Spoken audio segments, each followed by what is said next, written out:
Hello everyone and welcome to Retro Book Club. Maybe this week, unlike last week, I will put a game in the console and remember that I put the game in the console. I am your host Okamiya Games and I am joined by four wonderful people inside my head. I am joined by Esper Magic. I'm here, I'm queer, and I'm out of root beer. Oh no. I'm joined by JLambsy. Bah. I am joined by Marcus Ohai. To Wing Viewer, keep up with me if you can. What were you saying, JLambsy? No, you're fine, trust me. And I am joined by Redlion. Hi. It's been a minute since I've been here. Hello. It's been like what? Like a few months? Something to that At effect. least. Well, we've got Something to that effect. We've got the players, we've got the games, so all that's left is take a look at the order. And we'll be opening up tonight with Marcus Ohai's game. Up second is going to be Esper Magic. Third is going to be me. Fourth is going to be Redlion. And we'll be closing out tonight with JLambsy's game. So, let's get started with the first game of the night. From Marcus Ohai. Yeah, good thing I didn't unzip the file because it flat out spoils what it is. So, if you were paying attention to this stream literally 24 hours ago, yeah, as it turns out, I saw something. Yeah, all of you know what it is. Yeah, all but of you know. as the formality, what's the game? So when I saw the schedule for the week, turns out the thought slipped in my head of like, you know what? I want in, and this is funny. So I popped off when I saw this game, and I wanted in. That's the long story short of it. We're playing Brave Fencer Musashi for the PlayStation 1. Brave Fencer Musashi. Yes, I saw it was available, and I'm like, this is funny. Yeah, you so asked me like it. You asked me, it's okay. I'm like, yeah, sure, let's do it. Because for the people unaware, I'm currently playing through this game on stream. I'm playing this every Thursday, and we did our first session last night, and it was a good time.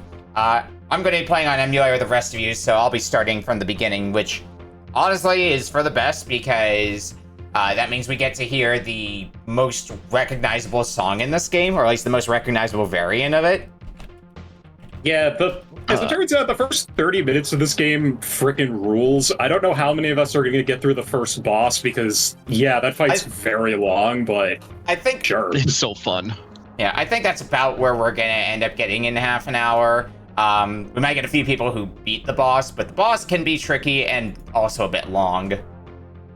Yeah, if you beat it, bonus points. Yeah, so Yeah, far... I remember getting this. Go on. Go ahead. Okay, I'll go first.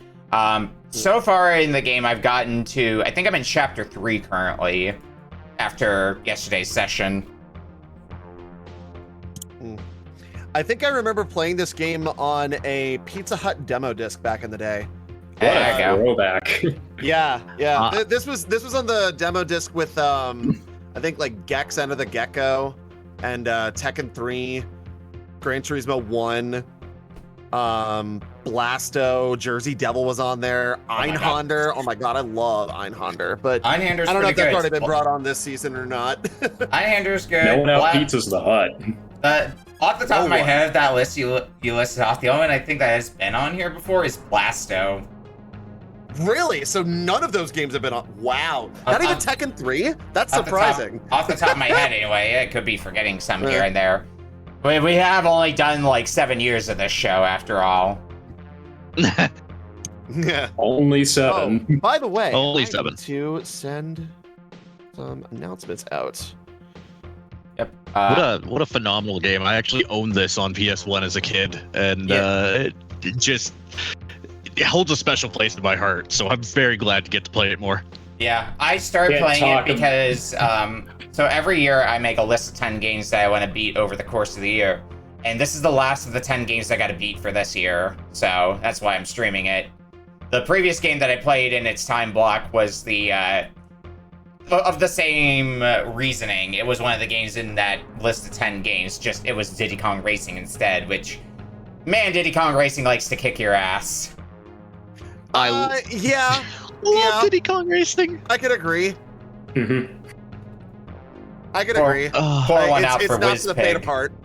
Yeah. WizPig 1 is the worst race I have ever done in any racing game. I don't know, the And Dragon like, Prize. this isn't Gran Turismo. I don't know, the Dragon Prior gave me a lot of guff as well.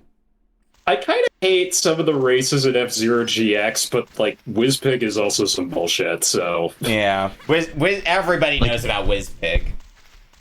Well, anyway, That's gonna be fun to cover once I get through that. Once I get to that game. Anyway, I'm ready to go and everybody else is. For sure. Yep. Yo. All right, starting in 5, 4, 3, 2, 1. Brave Fencer Musashi. Let's do it! again. Again. Let's do it. Whoa! Jump! So if you haven't played this game before, you're gonna find that the game definitely has some humor to it. And you're gonna see this is very tongue-in-cheek. You're gonna see it pretty quickly in this references first and shit. cutscene. This is when Square didn't take themselves too seriously. Honestly, more game companies need to not take themselves too seriously, because then we get some real. Oh my god, absolutely they do. We get some real stellar nonsense. I'm gonna once again point to one of my favorite lines in video games. How about I piss on you instead, and I peacocked your mom. That's a wonderful one. And yes, as we established when I was playing this yesterday, all the characters are named after food, and the palace name is All You Can Eat Palace. Yeah, it's the All You Can Eat Kingdom. It's so good. The one thing about this game is we won't get to the point where the game starts to open up, which isn't the worst thing in the world. Shanky is so down bad for Musashi, by the way. Such a simp. Here goes nothing.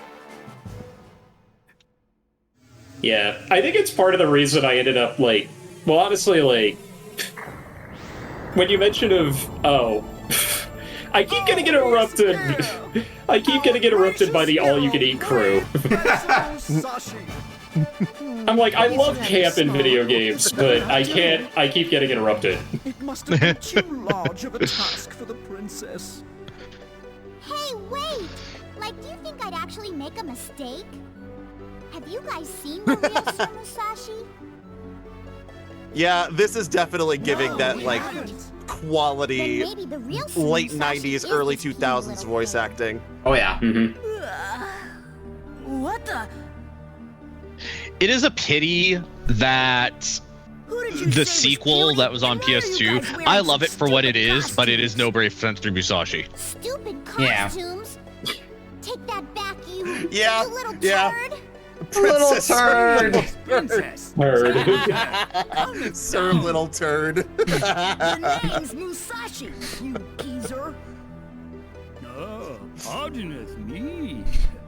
The sarcastic pardoneth me. Sir Musashi. Meanwhile, JLambsy has no time for cutscenes and immediately walked into the game. Yeah, I mean, to be fair, I have played this yeah. a lot, so. Honestly, go. I really hope somebody gets to the Steam night before the session's up. From what I remember from the last time we had this on RBC, half an hour is enough time for us to get to the Steam night, even with watching cutscenes.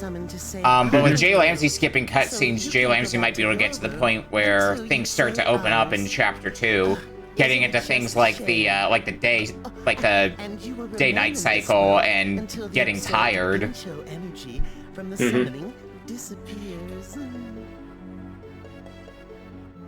What do you mean I have to say? Does anybody know who the voice actor or actress is for Musashi? She sounds whoever they are, they sound very familiar.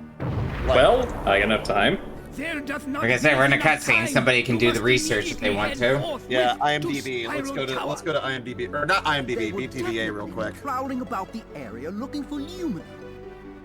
Thus, please take this with you. It's called That would be Mona Marshall. Pretty cool looking sword. That name sounds familiar. Oh, oh my God, that's literally Sheila Broflovsky from the South Park. Yep. Oh, okay, yep. Yeah. Assimilates its abilities. That's wild. And also a couple of other things, but yeah, she's mostly known for South Park. It's called assimilate. Assimilate? Sounds cool. Thanks, pal. Oh man, It'll come in handy. when I play this game on my own Save Point Redux. Oh, Kite from Dot Hack is also another big one too.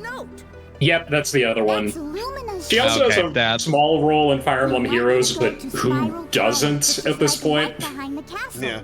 The Sword of Luminescence, Lumina, is on the roof. That note will show you how to get there.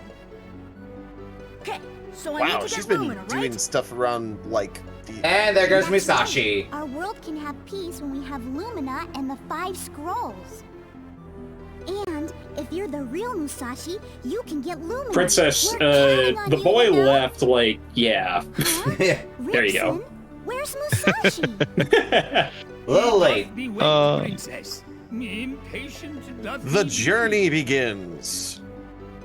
Oops. I do like when the protagonist is impatient as the player. I'm like, all right, hurry up. It's been 5 minutes. I want to play the game. Right? Yeah, now we get the song that multiple people should recognize. What the heck? Yes. I'll get It's a Lumina. pretty then iconic I'm song, outta yeah. here.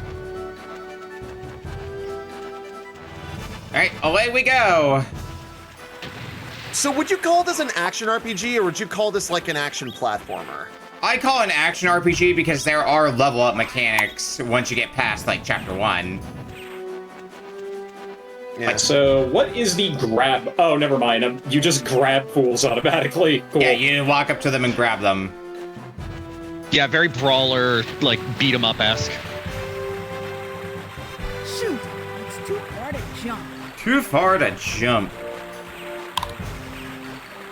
Huh? Hey, I know. I'll use fusion to get his abilities. I will say, I'm glad this game emulates well now because there was a period of time where it didn't like to emulate because of the pressure-sensitive buttons. Yeah. Yeah. Well, the PS1 didn't have that. I thought that was just the PS2 that had the pressure sensitive Okay, no, buttons. sorry, what was it? It was... Okay, no. There was a reason why this game didn't like to emulate. I think it had something to do with the mashing. Maybe it could also be like the like I could see it being the fact that it uses analog controls might mess with some I'll use things. gunshot to hit those logs and... But you just have to like enable analog. Anyway, they have tutorialized me on how to shoot a gun. Why do these guys Throw fusion. Turbot's older brother? Yeah, we don't actually get to see the proper stats in the first chapter. I don't think we get to until after we beat the first boss. Or if we... Miss Tron, why can't I exercise the Second Amendment? This is Spiral Tower? But where's the tower? Where's that note I got at the castle? Let's see. Oh, I have to mash it. Okay. Yeah, that threw me off for a little bit when I was playing this. Maybe those I statues have something can now to do cast a with gun. Cool. The nice thing is, since I Yeah, played you're this, no Joker. since I played this game literally yesterday, some of the stuff should be pretty fresh in my head. Hey, something's For under his this neutral statue. special, Musashi wields a Give it gun. a stomp. He sure does. Oh, my favorite character thing. It's Oh, still no. ridiculous. Yeah. Destroy That's the how we bring statue. bridge down. We just shoot it. Oh! Thanks for the bowling. Strike! Yeah, you've... Wow. I found that enemies I've really everybody like out. to go bowling because you just... When you defeat them, they just go rolling for a few seconds, which is Yeah, funny. I saw that. It's funny, yeah, but Rory the problem... literally did the same thing as me. It's funny, but the annoying thing comes from when you're trying to get stuff off of the enemies, then when they go rolling off a cliff or something, so does their drop. Yeah. Ooh, no. Spiral Tower. Here we go. Yeah, I see JLambsy is now playing Crash Bandicoot. The warrior. He's doing the Indiana Jones-esque escape sequence. Whoa, jump! Yeah. We'll be hearing that voice line later as well. It's a better voice line than jump, jump, jump, jump, slide. It's two jump, slide. Yeah. It's all right. Well, you know, but slide. Burn to the ground. Burn look, to the ground. now one of my verbal tics is whenever I say jump as like a thing that I'm saying out loud that I'm doing in the video game, even if it's not relevant, I just follow it up with slide. So right. Still haven't played the correct Mega Man game for that. Yeah, I need to beat up all these things. At one point, I do want to do a replay of Mega Man 8, so... When the Guardian Flame is same with X4. I really am doing things out of order because I dived headfirst into the Mega Man Zero series without playing the X games up to that point. Oh, that is a bold choice, my friend. It was a bold strategy, Cotton, and I am not kidding, it's working somehow. Hey, if it's working. Mega Man Zero... Yeah, I bought Mega Man Zero with money when I went on a school trip way back when. With money, amazing, I know. That was a stupid thing to say, don't care. I wasn't gonna say anything. Yeah, don't worry. And so... I have played that game in every possible way. It is one of those ones that, yeah, it's difficult, but it is beatable if you just smash your head against it enough. Yeah, it's when you start going for ranks where the game kind of stops. I don't know, kind of really shines. Yeah, I think it really shines when you start going for ranks, in my opinion. Yeah. Anytime I try getting into Mega Man Zero, I run into the problem of screen real estate. That's always my biggest problem with Mega Man Zero is screen real estate. The second game is better at managing screen real estate, and then like that. The way that 2 establishes it is kind of how 3 and 4 work. Yeah, I mean, I most of my Mega Man Zero knowledge comes from Mega Man Zero 2 and Mega Man Zero 3, because those are the 2 that I beat. Yeah, the ones with an actual budget. You mean. Let's get gunshot. Alright, I am now inside the tower. Have a fun climbing for the hearts. Yeah, I could probably use a little bit of health, huh? Yeah, I finished the tower segment with like, I think 11 health. Yeah. Learning that 0-1 was intentionally designed to be the hardest Mega Man game actually makes a lot more sense, because wow, that like I said, with screen real estate and some things that I swear were just made to hurt the player emotionally as much as possible, yeah. Like, I can believe it. Yeah, I mean, it also sucks that you get, like, some of the permanent upgrades that you would expect to be able to grab, you get punished for using it if you're going for good ranks. Like, stuff like getting a max health up. Yeah, the thing with Mega Man Zero, though, is that rank only matters for getting one Cyber Elf. It literally has no other bearing in the game outside of self-imposed challenge. It's 2 and 3 where not having a high rank really screws you up. Yeah. What am I supposed to do with this guy? Why does he keep respawning? You need gunshots, that way you can drop the bell. Oh, right, I have to do it from here. There we go. There we go, let's get Lumina. Let's get my first car. Yeah. Yeah, I see JLambsy is fighting the Steam Knight. We'll be there soon enough. Possibly.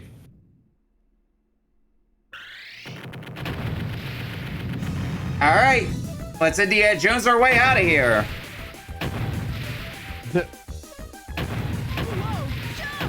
Whoa, jump! I love this game. Jump!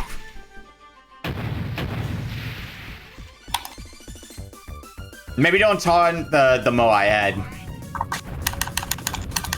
Is this game valid? Right, yeah. This is when I need the bait him. Yeah, bait him and then stun him. Wow, the whole entire platform is just dudes. Yeah, send dudes. There's something adjacent. Pretty much. Come on, come on. Oh. The problem is he keeps getting bored and leaving. Like, why are you like this? Okay. Oh, okay. How do I? So get you out of need this again? to hold R1 and absorb one of the red guy's abilities because it gives you stun, and then you stun them on the little foot pad. Yep. Okay. Princess, hey, Otherwise, you'll never get through. There we go. I'm Rude Trick, and you're Musashi assimilated stun. Musashi. You're the summon hero. Oh, hang on, come here. Now, y'all give me Lumina. Yeah, it can be a little bit temperamental sometimes. Temperamental, there we go, got it. Yeah, right. You wish, pal. There we go. Let go of the princess. And pull the sword from the stone. You become the king of Britain. Wait, wrong game. Them there flames myth, can't or- be put it out easily. whatever. Yeah, which one? Yeah, I don't know. Yeah, there's that horrible King Arthur PS2 game, and there's a couple of other games, and now I'm playing Crash Bandicoot, so there's no time to talk. So what is this you might as well just be music? part of the be part of the What, Faith you've never heard expanded of late universe. 90s Musashi's music actually Saber. before? I got you now, Rude Trick. Alright, Lumina! Musashi, just hurry Oh, up this and is grab anime-ass music. Yeah. Aw, shucks. Keep rolling, You roll dumb the gal, roll the roll the or else roll. y'all Keep gonna rolling, get roll the licking. roll the roll the yeah. Oh, Say God. hello to Yeah. Musashi. I'm now playing Crash Bandicoot, okay. It's actually letting me move. Hey, wait! Whoa! What's that? Holy smokes! Holy smokes!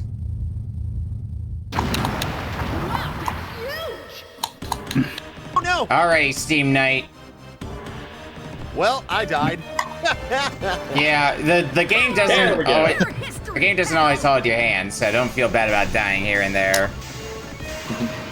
Steam Knight in particular, I expect there to be some. Start back here, so it's fine. And unless you're already warmed up on it or know how the fight works, I expect there to be at least a few deaths to Steam Knight. Mostly because I think I finished with 5 health. it's an endurance trial. Hey, it's always the last HP that matters, right? Well, exactly. Who cares as long as you have 1 left?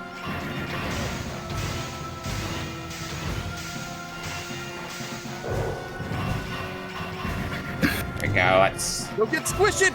Oh. I'm taking a lot of damage in return for speeding through this fight. All right, that's first form of Steam Knight down.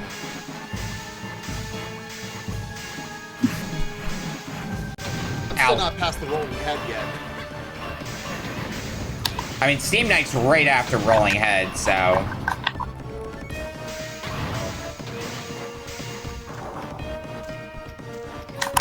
Ow. Ah, no. A bit of rotation. But I hate You gave us studying. full and then, oh right. Dead. Yep. You will assail many nearby enemies. This is one way to do a spin attack. There we go. Yeah, it takes a little bit to internalize how you spin attack, but they do expect you to use it a few times in the fight. Not that you have to, but I mean, it'll help. There we go. Alright, that's Form 2 of Steam Knight down. I don't know why they opted for this, like, this particular style of English, but, you know, I'm appreciating it.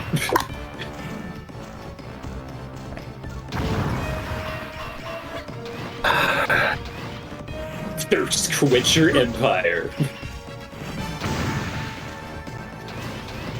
Well, this game is as hard as I remember it being. Damn, that was close. Yeah. Maybe even harder.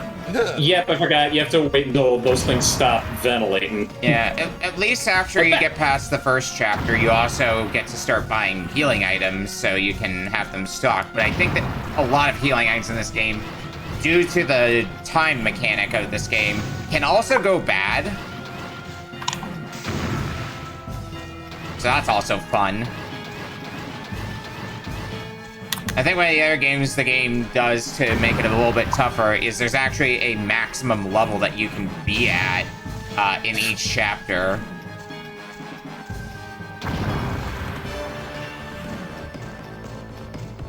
Alright. A few more hits in. Yeah, I believe so. Yeah, that sounds right.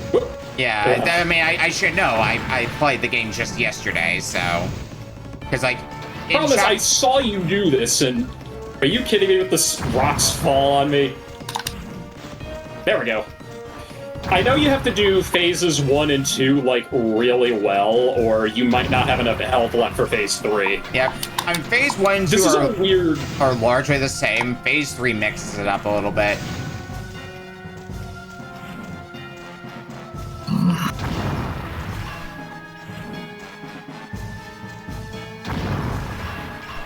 And Steam Night is gone.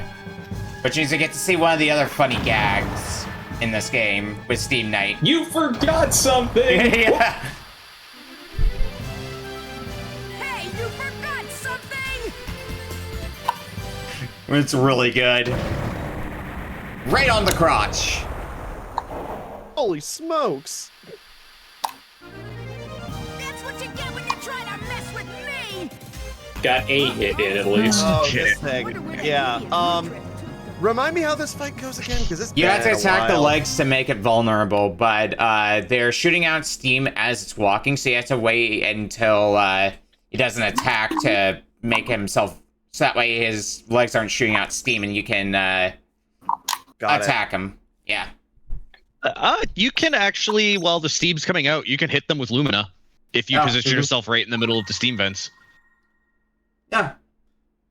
Well, that would probably work out decently well, but the way I describe is the way I did it, so... Yeah, Lumina does a lot of damage when it's vulnerable. Yeah.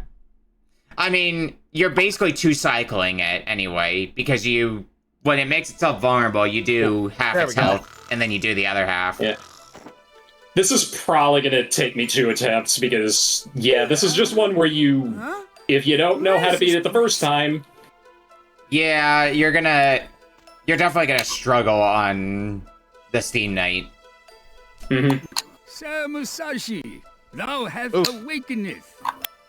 For the game's credit, it is difficult, but it is fair. It is generous with checkpoints. Yeah. It is generous with checkpoints. Except during this fight, because if you die during it, you gotta do the whole thing all over again. But I think I was commenting on yesterday when you jump already? Yesterday when I was playing the game, I think I commented that you basically just start the screen over when you die instead of having to reload your save like a lot of RPGs did at the time. Hey, Geezer, do I have to That save the part is princess to go generous, back to I'll give my it that. world? Also, you only... Yeah, he has to actually physically step on you to do damage, which is actually pretty nice. They will come hither. Step on me, Steam Knight. Something special about Oh Lumina? god, not the frickin' sheep thing again. Legendary brave fencer Musashi used Lumina, the sword of luminescence, to sealeth away the wizard of dark. Oh jeez, I couldn't move! And when it I landed on absorbs top of his all the leg. 5 What? scrolls, Yeah. Oh, never mind. Yeah, fire, wind, Sometimes you could... sky, thou dost I landed on top of his leg once. Oops. extraordinary powers.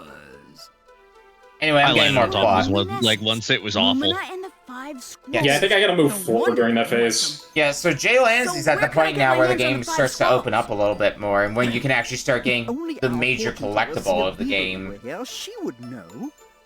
All She right. ran off with some handsome dude, huh? There's Does the anybody want to second- guess No, what the she was major kidnapped. collectible is? What? So the princess is I not mean, the I know only the one? answer. Well, actually, there were 40 people at All You Can Eat Palace. Now there are only 5 left. They've all been sealed within Bincho fields and scattered in all directions. It's Soylent Green. Pincho fields? What are they? Sadly, we Are won't they get the to the first ones part that I think Empire's Techie was doing? most excited for Yes, yesterday, I the saw parts I it got myself. to, which Everyone was sealed the, into large green diamonds and then the- just poof, it's vanished. the Steam Vent I puzzle can't later believe on, it. So I guess one of them was the fortune teller. where you're on a right? time limit. So that means I have to save not only the princess, but everyone else too. Sir Musashi, Whoa. I knew that thou would help with us. Thou Isa. mayest break Pincho fields easily with Lumina. Oh, and There we go, we got also that heal. help thou.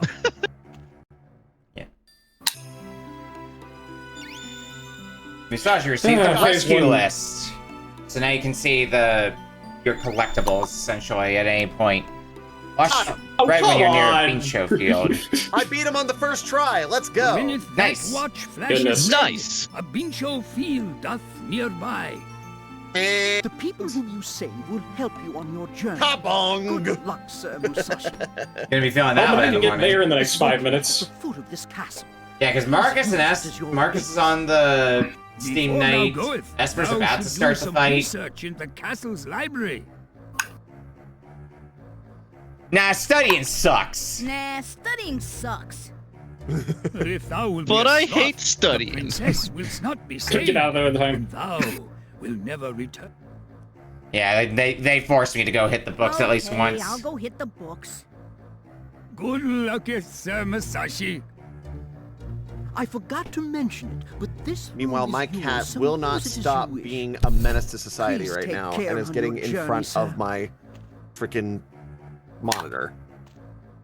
Cat. That sounds like a cat. Cat. Oh, sorry, human. Were you working on that desk? Oh, Sir Musashi, been waiting for you. Who are you? I'm Scribe Shanky. Well, you see, my job for now is to read these books. Oh my for you. god. Who speaks an old-timey language Come like this still? closer. Books? Nah. Oh, Although I think one of the books is funny enough on Shogi well for some then, reason. You should go down to the village. Well, let's see. By the way, It's a quickly, shame that the gondola is broken. There we go. war criminal in No, question. Use both of your big swords. Use both of your big Lumina? Check that out. Fusion? Whoa, Nelly. Oh, yes. You can go you along jump the already? gondola's ropeway and glide down to the village. Yeah, I don't like the last This form house of must be Steam really Night. high up on the mountain. I'll take your advice. Thanks. I understand what it's trying to do. It's just kind of annoying. Oh, okay. That's one way to finish it. Didn't expect that to happen. Alright, let's head out. Although I'm not gonna have much time because I've got a whole 3 minutes to do God knows what before time's up. I don't know if anybody can see my webcam, but I have a war criminal in my hands currently. I don't think it picks up on the stream, but War criminal needs to do some more war criming then. Ruined Village? Let's see what I can find out. wonder where that idiot went. But first, I'm kind of hungry. And I'm Those gonna who take are a watching from the Lion Pride, y'all know what happens whenever Come to Keith think is of it, I around. haven't had anything since. I better get war some grub crimes, first. huh? Oh yes, she's a war criminal. I do find it funny that the game doesn't let you save until after you beat the first boss. Yeah, Would you like to resume But- play? Well, I got Yeah. 3 minutes. but after you save, once you get past the first boss, when you pause, you can actually see your stats. And I'm a level 1 little turd. Wait, does it actually... It does say that. Oh Yep. my god. Pause as soon as you get control in the village, and you'll see. It has the... That princess has the same powers as Marin does from Link's So- Awakening, where she can just rename you on the fly. So when you're in when you're in the town, when you get to that point, when you pause, you'll also see that you have 4 different stats that you level up, and you level them up through different manners. You level up one of them by just walking around. 2 of them are tied to using your 2 swords. So the more you use each one, the more they'll level up. And I think the other one's tied to using your fusions. Oh, okay. So you want to use them frequently, but also keep in mind that you're gonna be at, there's a maximum level for each chapter. Wait, this is an isekai. I thought people were joking yesterday. Bincho field. Yes. Better get him out. I have found one Bincho field.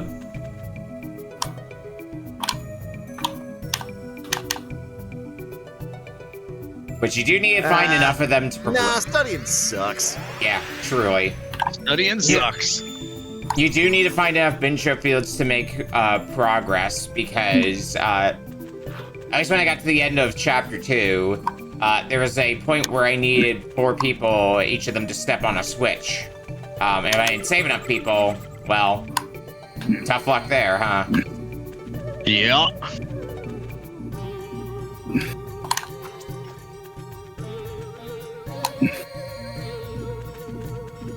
All right, I want a pogo jump. That you are not the ability I wanted, but I can shrink now. We're probably coming up on time anyway. Yeah, about 15 seconds left. Yeah, I'm just letting this cutscene play out. All right, now I can pogo jump DuckTales style.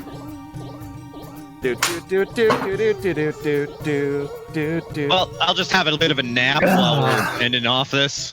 Yeah, that's why I tried this game for something else.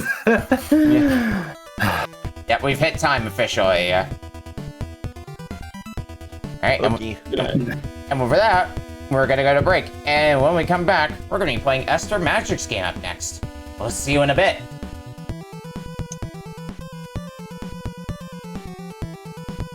Oh god, how do I get out of this? You don't. Yeah, no, you don't, of course.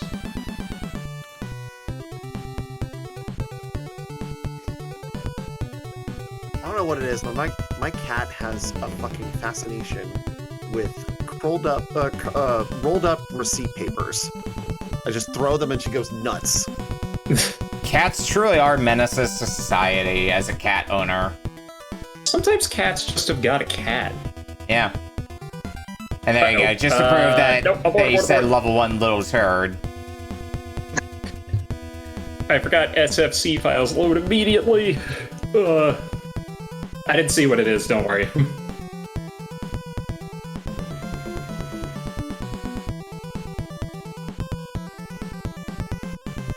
Alright, I'll be right back.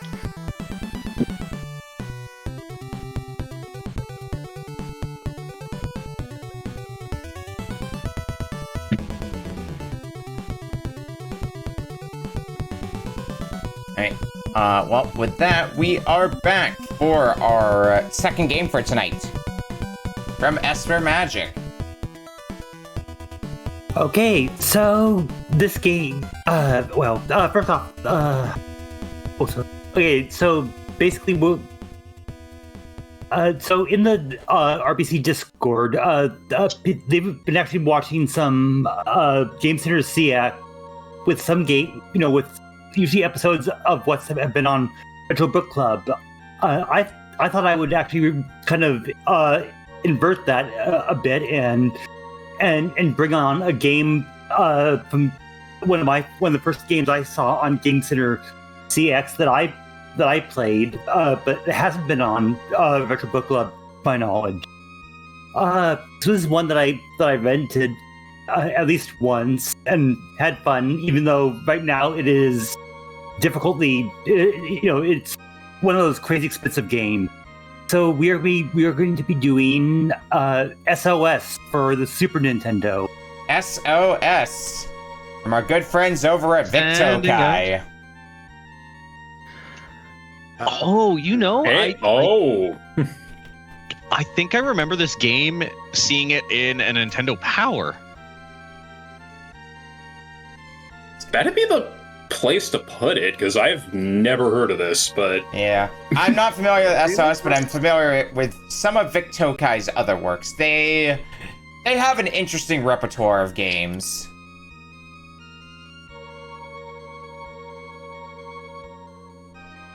Yes, and this is actually done by, I think Victokai was the publisher. I think Human was the developer. Oh, okay, I know about Human.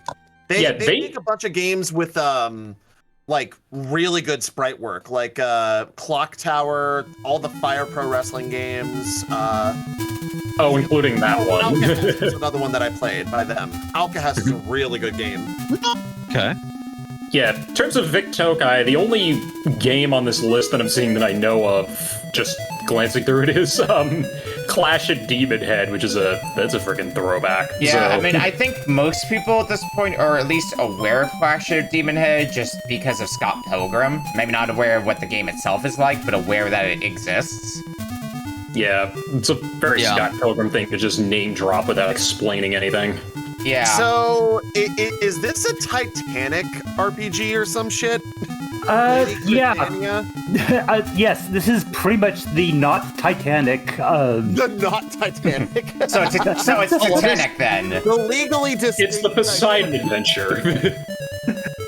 Nothing bad is going to happen. In the land of Kusa Grande games, that means it's either Titanic or Pussy. Oh god. Forgot about that bootleg. It's time to play America's favorite game. Is it Titanic or Pussy? Yeah, my favorite thing about Pussy in Kusa Grande lore is that it's the first elimination match. It was the first elimination match at the current tournament, so the first elimination was because of Pussy. It's the funniest thing to say out loud. Somebody got eliminated because of Pussy. Why? What the fuck? No, not this game? Oh, what am I walking into? Well, we're about to find out because it looks like everybody's got the game up. All right, I'm just letting this play. I am ready to go, and everybody else is. I love how it starts as a Yuji Yoshida film, not a game. It's like we're playing an interactive movie over here. I don't hear any. It literally started with a film. Yeah, a Yoshida film. I don't hear any objections, so starting in 5, 4, 3, 2, 1. SOS. Sending out an SOS. At 7:11 p.m. Hang on, let me go to 7-Eleven. Oh wait, sailing on September. So yeah, you get to choose from one of ecstasy 5 to people. catastrophe, spelled with a Y. Go settle down somehow. Amy, are you asleep? Caprice. Don't go, Caprice. This is just gonna be legally distinct Titanic, yeah. Yeah. The Poseidon Adventure comp is probably not correct. All of a sudden, there's gonna be like a bunch of singing mice that just appear from the door, or like a dog. Not that version. Not that version. God, somebody in there who actually gets the joke. Yeah. You think I wouldn't be familiar with the works of Camillo Teddy? You've got another thing coming. Oh wait, hang on. I actually have to hit the start button. My mistake. Yeah, that would be important if you want to play the game. Yeah, I was like, I'm just gonna let this roll through, not knowing that it was gonna loop. The fucking Shatner text is killing me right now. Oh no, a storm! Oh no, a storm! Now, Amy.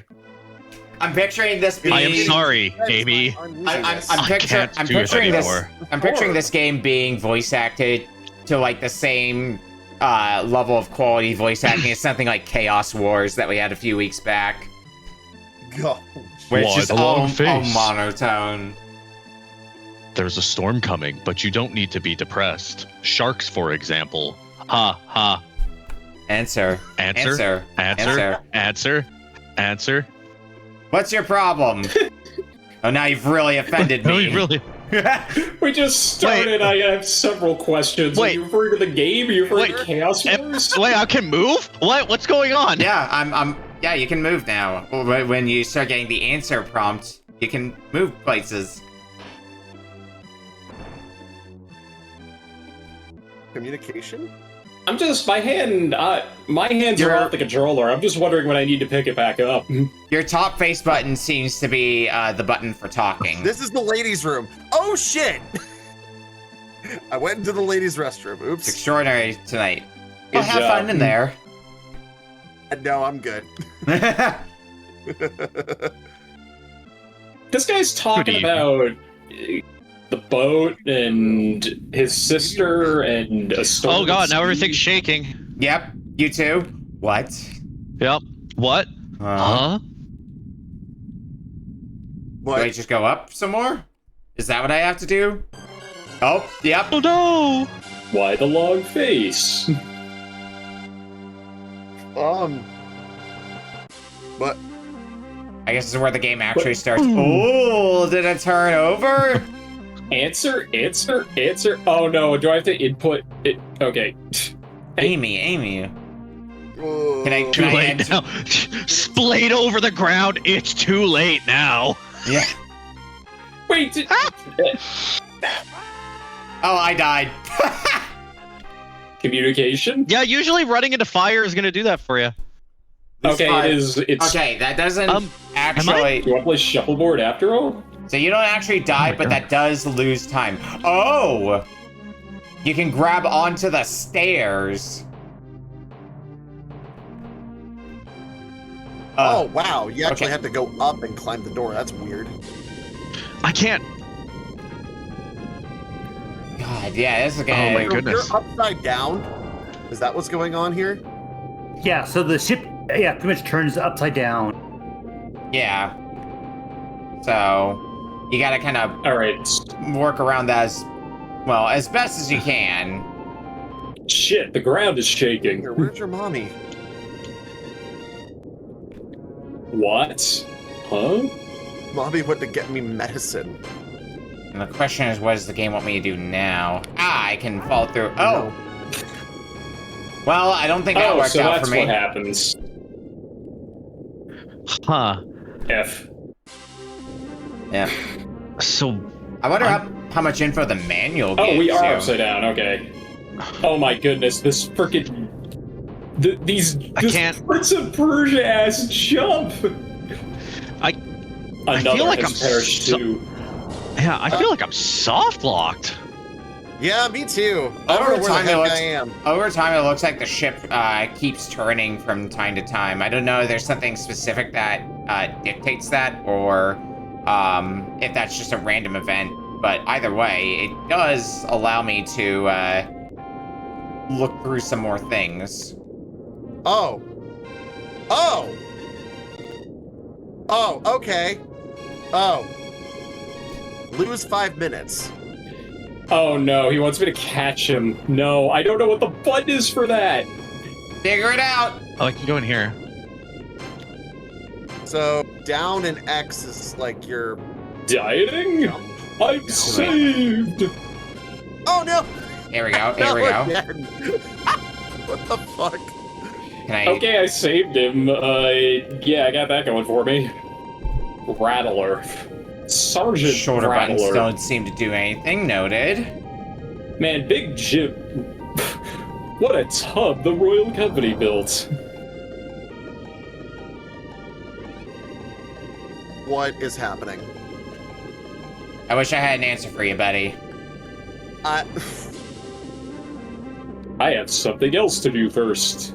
I'm just faffing about, hoping I find some progress. What a weird game. Right? Yeah. Like, I kind of dig what's going on here. I just wish I knew how to make progress. Like, that's the thing I'm distinctly lacking right now, is the knowledge on how progress is made in this. Well, you have to find a way to exit the ship. Yeah, and you're on a time limit. Yeah. I can figure that out. Oh, I had no idea about the time limit. Yeah. Well, yeah. Well, that sucks. It doesn't show up, but if you, I think ladder. I think I'm starting to figure things out here. Why can I not climb this ladder? Going on. I can't get through that door. You can climb this ladder. I don't know why. Well, let's find out. Where are the other passengers? There are none. Okay, let's go this way. Perished. Well, this is new. These are new sections. These are some fancy graphics. I don't know where I am. I can't move. I think I'm stuck. I think you're in the room that I was earlier, where you had to like climb up the stairs, basically. Or at least that's how I got out. Huh? It's a weird Prince of Persia-esque climb that you have to do, where you have to like grab onto the stairs and such. Yeah, I know that, but like, I'm trying to get up. It's like I'm Go down to go up, I guess. I don't know. Maybe. Like, I can't sit here and say, oh yeah, I've got these controls mastered and all that. No, I'm still kind of figuring it out as I go. Why can't I go up this damn ladder? I'm literally right in front of a fucking ladder and I can't climb it. Why, game? Why? You're having a good time. Yeah. There's a ladder there. I should be able to climb the ladder. Why can't I climb the ladder? What? This ladder's for cool people only. Yeah, right? You're not cool enough for this ladder. for people who clearly understand this game and have...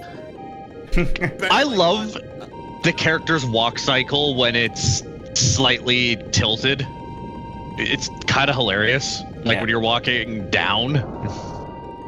Yeah, I'd like to think I'm making some form of progress, but I could not. Oh my god, I finally made it. Hey, what the hell?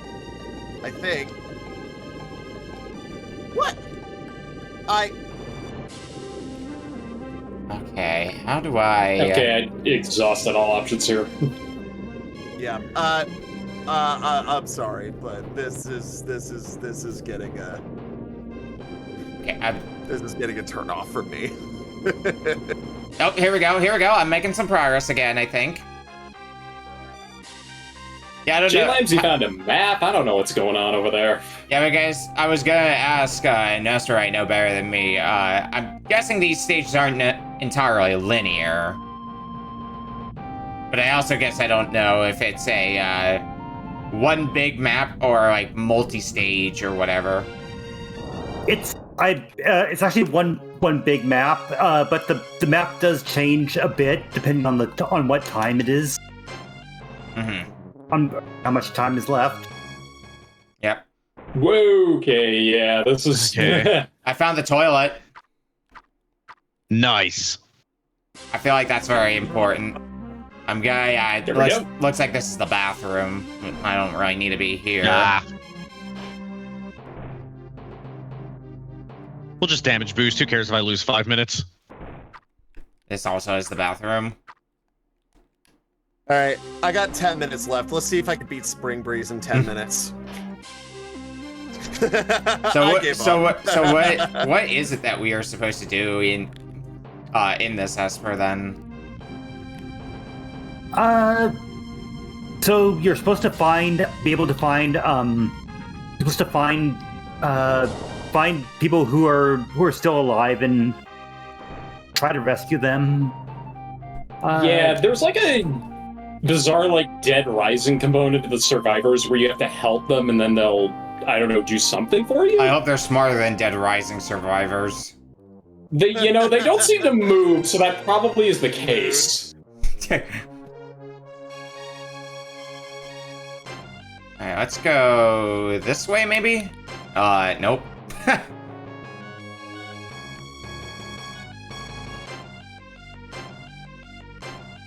Okay, maybe I can go down this that's way. fire. Never mind.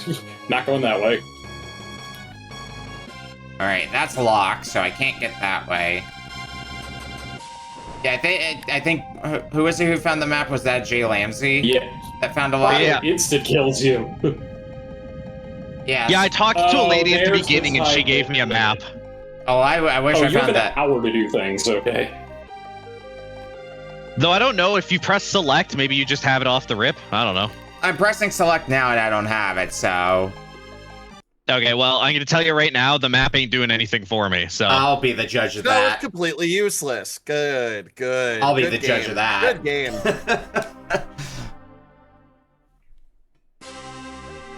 Whoa, Nelly, come on. Go the right way, there we go. Yeah, so far this seems like a game with some pretty neat ideas to it. Just has a bit of a learning curve. Yeah. I mean, like I said, I appreciate an attempt at like a ship disaster type game, because that's also like Prince of Persia, but wow, this is all sorts of... And everyone wants a medicine kit, apparently. Yeah, like I said, I'm curious how much the manual tells you.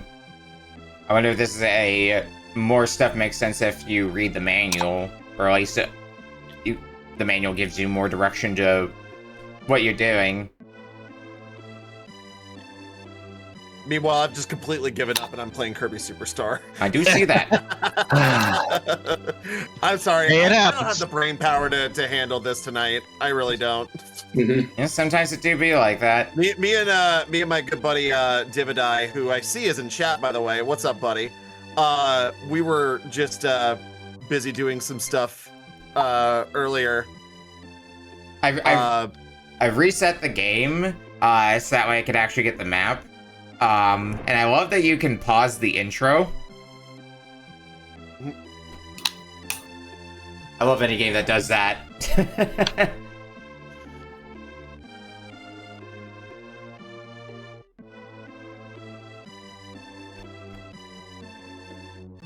Not protect you anymore, I'm sorry. So I'm guessing that person that I ignored and who got upset at me for ignoring them, might have had things for me. Yeah, on the... Come on. Let's talk about something fun. Sharks, for example. Oh, you're back at the beginning. Oh, no. Yeah, I decided to reload it. I like shorts. That's not funny. Go away and leave me alone. Okay, grief. I think I went up I can't remember if I went up the stairs or through that door. I'm pretty sure I went up the stairs. Why is the ship going increasingly? Yeah, no, I went up the vertical? stairs. This is the ladies' room. The men's room is over there. Do you mind? Yeah. Yeah, I could definitely see this being a game with some fun flavor text as well in some places. Looking for your room. It's giving, I can give you a map. God, what was Sure, the name? yeah. I forgot the sprite zone. Oh my goodness. I think somebody requested it for demo disc on my stream. It was, it wasn't Codelca. It was some, like, PS1...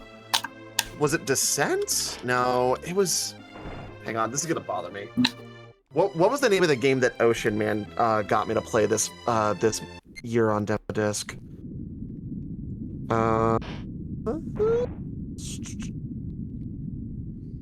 now the ship... No, it wasn't I Have No Mouth and I Must Scream. That was a PC game. I have a mouth and ice cream. Yeah.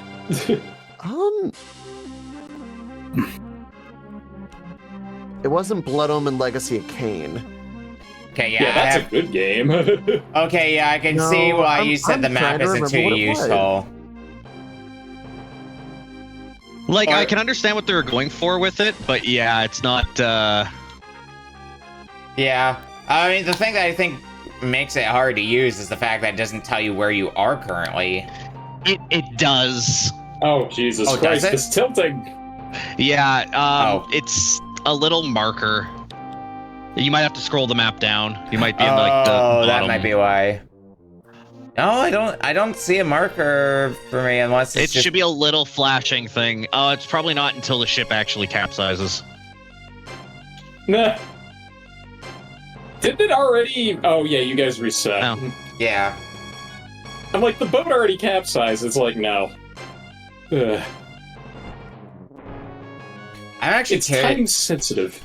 I'm curious about something. Damn, this is really gonna bother me now. How long is the long play for this game? Long play is about an hour long, so I guess that's the game is an hour long. Yeah, so basically you have an hour to escape the ship, so this is a game that will likely take a lot of runs to complete. Yeah, well, I was the Prince of Persia comp. I was gonna ask, does do you win the game after time runs out and you complete the goal, or do you just have to complete the goal before time runs out? Like, how does it work on that regard? Yeah, you have to So yeah, you have to complete the goal before time runs out. Mm-hmm. Alrighty. Let's see, do I... Yep, okay, I see the marker for where I am now. I wonder if later on, you get other markers for other, like, objectives. Did I already go this way? I probably did. Maybe, I couldn't tell you. I'm gonna go insane. I need...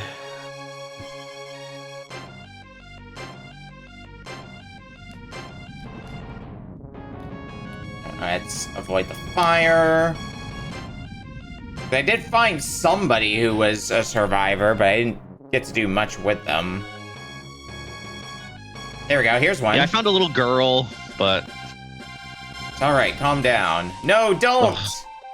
Don't come near me! Whoa, where am I? Might have been where I... No, I wasn't where I was before. Maybe I was.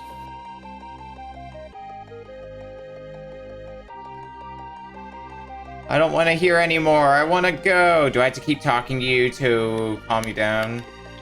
I tried, and then eventually I just got a dialogue loop, so I don't really know what's up with that.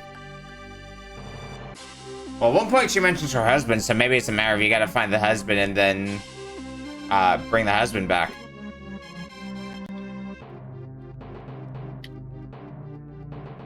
Oh, because his husband's dead.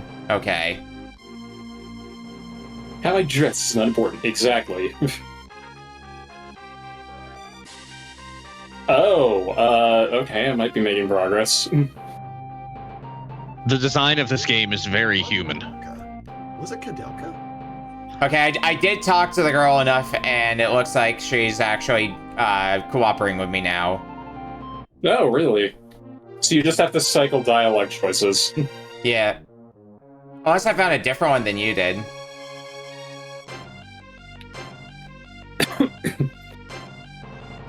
No, I think it's the same one if it's close to the starting location.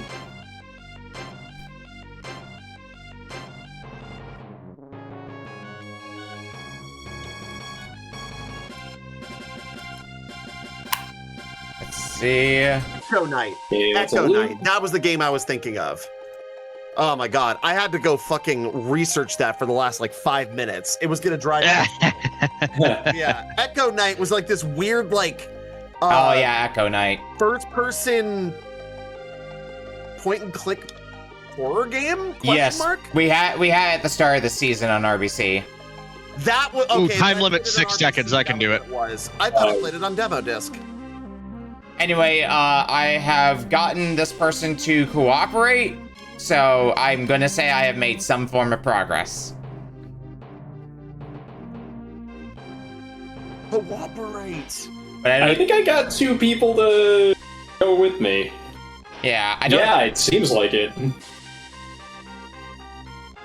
Now, do I have to go back to the beginning, or what? Like... Ah, here we go. I was wondering how I could get them to follow me. That's what the shoulder buttons are for. Oh, okay, yeah, this is a... It literally is just a, follow me! Hurry Follow up, me! go, Hurry! Hurry! Follow me! Yeah. Go! Go! Go! Sheva! Go! Yeah, now how Come do on. I get you up into the door, though? That's the next thing I gotta figure out. Yeah, I got 2 people, and then just... Because I saved the other guy from falling to his death, so... Now, the problem is getting these 2 out is going to be a pain in the ass, because I think I have to go back the way I came. Yeah, I wonder if it's... Maybe there's some Oh, way wait, to... no, hang on. I'm wondering if it's some way of, like, you have to manipulate the way the boat is going, but I don't know how exactly to manipulate that, or if it can be manipulated. Oh, well, the other doctor died, and by that I mean he despawned from the map. Yeah, because now... oh, you do get out. Okay. Okay, the AI Just some is... random debris. The AI is Oh, slightly I get it. smarter than I Don't gave let it you credit go for. with the mic. Okay. So, yeah, it depends on how well it's willing to follow you. Okay, so I guess the engine went boom while I was out. So this game actually came out 2 years before Titanic came in theaters. Huh. I mean, I think I have won the game now. I think I'm just gonna watch this for a while.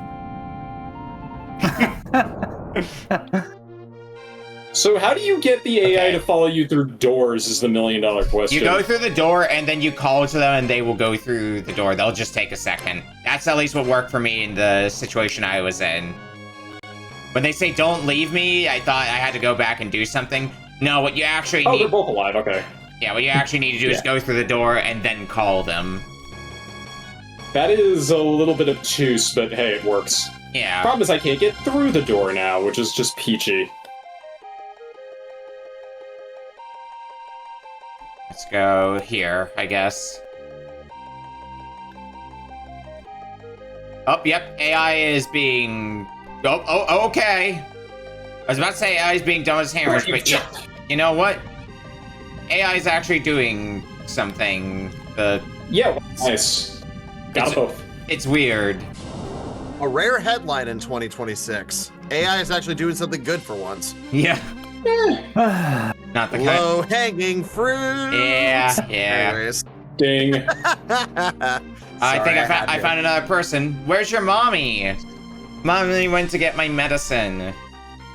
Yeah, I ran into them as well. If that's the person if you ran into the person I'm thinking of. Yeah. But from somewhere safe.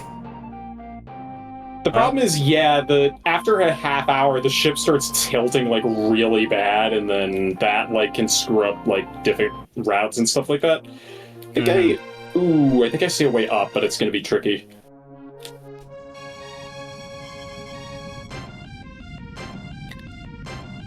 Yeah, sometimes it's just going through a lot of dialogue loops. Yeah, like the nurse and the person that I also found, like, I had to go through a very long dialogue loop that just takes a while. It would be interesting to look up, like, a guide for this game and then see how to, like, get really far in it or whatever, because it's a little bit obtuse. And getting hit is, like, you get hit once and then that's just it. It's definitely what I would describe as, like, a good rental game. Where, like, each time you rent it, you figure out a little bit more. Oh, it's just hurry! Follow me! Uh-oh. Okay, they don't understand the assignment. There we go, he figured it out. Oh, I found more people. And there's no music, so that tells me that there might be something involved here. Oh, I don't know where I'm going, though. That's the thing. And I'm going to... Okay, I'm underwater, and now the thing is freaking out. Alright, I think I might be finding actual plot. I'm just going based off the fact that all the music stopped, and that is throwing me off. Okay, I need to get these guys out of the water before they drown, because I don't know if that's a mechanic.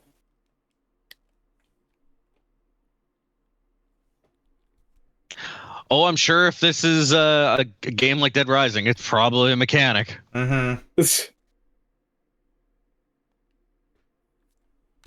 Doesn't she say something? Perhaps she can't hear her. I want to rest for a little while. The ship is sinking. What do you mean? I want to just take a nap at the bottom of the ocean.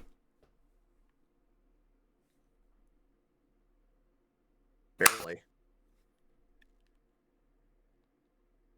Talk.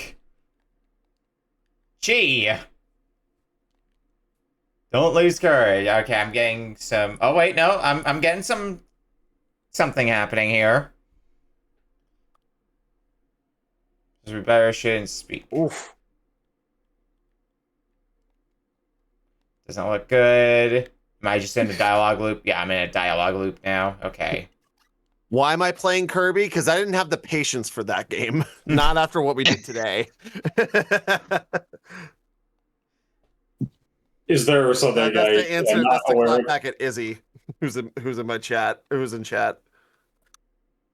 Yeah, I wasn't sure about this game at first, but it's growing. Guys, go the other way. I think the survivors might be dumber than Dead Rising, as weird as that is to say. I don't know. They do some maneuvers I would never see a survivor do in Dead Rising. So it's a coin flip. Can we get to the garden in the ship and have the convicts come out? I would love if I could start playing Lightseeker. He, boy, brother, is heavy. Come away from the stations and move it. Anybody who plays Dead Anybody who plays Dead Rising 1, that lives rent-free in their head. Oh, I know all the words. The whole song is rent-free. I mean, it's a good song, so I don't mind, but like also... It's just that riff. Yeah. Yeah. I would love to pull a Jackass-style stunt where, like, you just put a bunch of speakers at a park and just dump a bunch of Dead Rising fans in it, and then just start playing just those first 2 bars, like nothing else. You're right. And then just like, all right, get out. Now's a good time, I think, to mention that I've cosplayed as Frank West at a convention before. You've covered wars? Cosplay and everything. Yeah. Yeah. I've covered I war now. do that. Like, war journalist Frank West is actually something I thought of for cosplay. It's dead simple. It is very simple, because you can just go to Suit, or if you have like an Army Navy supply store, you can just hit them up and then... I did Black Mage from Final Fantasy 1 and did a whole big I had like a basket over my head that I covered in black mesh and had felt yellow eyes and then cut a hole out. It's amazing. So I could see. And it had a big yellow felt hat. Yeah. Okay. I think I might be good because I get what this is about. This is a weird one. We're about at time, so... So, Esper, where did you get this from, out of curiosity? This is Game Center CX based on the start of this segment, I believe, where you saw the episode of Game Center CX and then wanted to give it out for this. Did Arino end up beating this game? Yes. I don't want to. I mean, he did, but it kind of It was the time. Kind of got the bad ending. All right. Well. Oh, I see. Well, so beat it in a word. Yeah, we've hit time, by the way. All right. Well, with that, I did a little bit of. We're gonna go to break, and when we come back, we're going to be playing my game up next. We'll see you in a bit. Oh boy. Yeah, nothing personal. I did not have the brain power because I've been in the studio with my friend Caleb all day. I make music as well, and yeah, having to play a game where you have to like unravel like a ticking time bomb of a situation like that, yeah, I could not. It's definitely an acquired taste, that's for sure. That does not compare.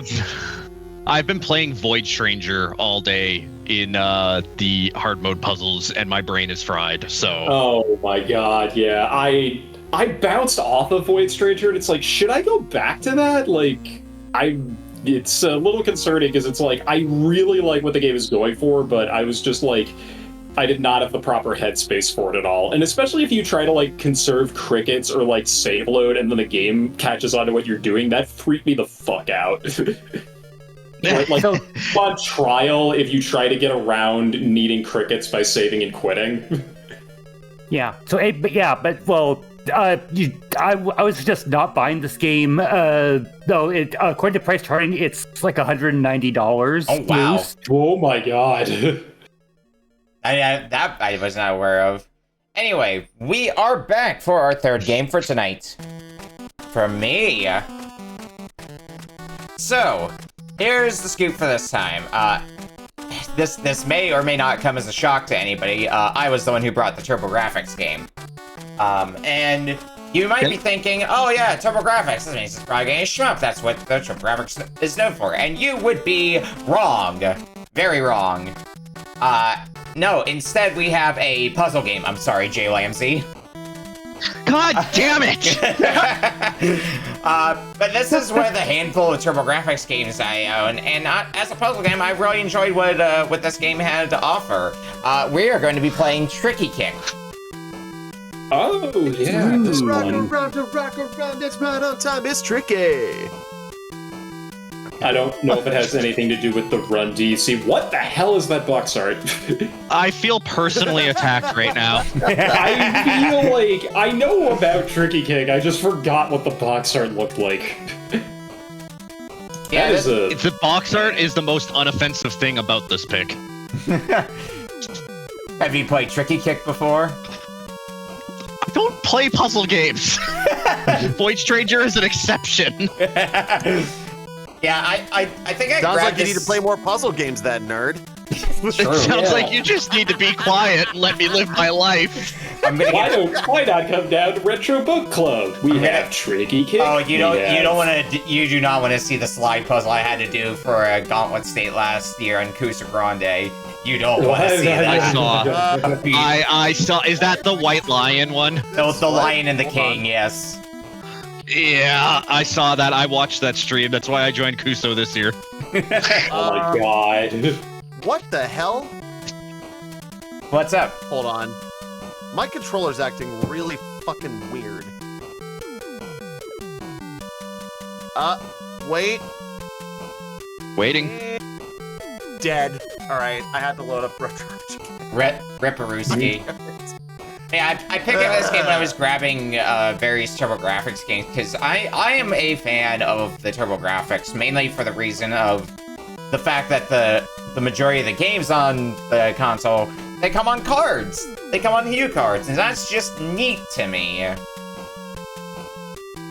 Okay, so which core is this again? Beetle PCE, probably. Oh yeah, they literally are just like literally cards. Yeah, like give me a second. Yeah, I found the one for Magical Chase. It's on Etsy for $60. I don't buy that. Yeah, like give me 1 second. I'm pulling up a. I'm grabbing a picture. I'll put it in the Discord and I'll also put it on stream here. Yeah, I dropped the one I found, but in the Discord, but... Yeah, I was just gonna grab one for, like, Keith Courage if I could. Let me... Wait, Can I grab this one? Okay, never mind, we're good. Yeah, this one should work. So, for people watching stream who haven't seen what a PC Engine game looks like. Let's see here.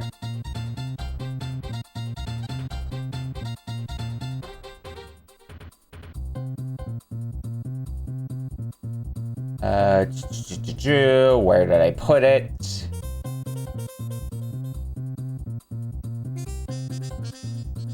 There we go. So here's what they look like here. This one's for Alien Crush, another good game on the TurboGrafx if you like pinball. And it's just a card. The Sega Master. Isn't this also the console that has that weird monkey game that I played? It's like Bizarro de Gozaru or whatever. Yes.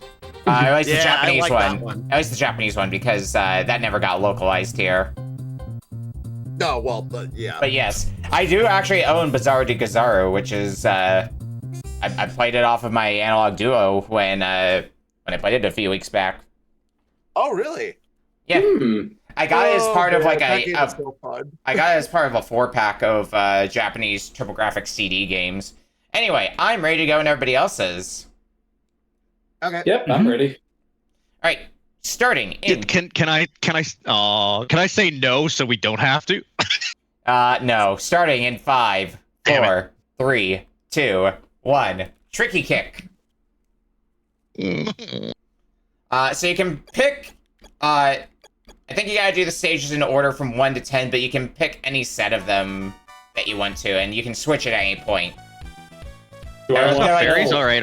I'm okay. They're like various. Do I want Elf, Ultraman? I love fairies. I'm okay with this. Girl, or what? Is that freaking Master Cricket from Mario RPG at the bottom? I don't know.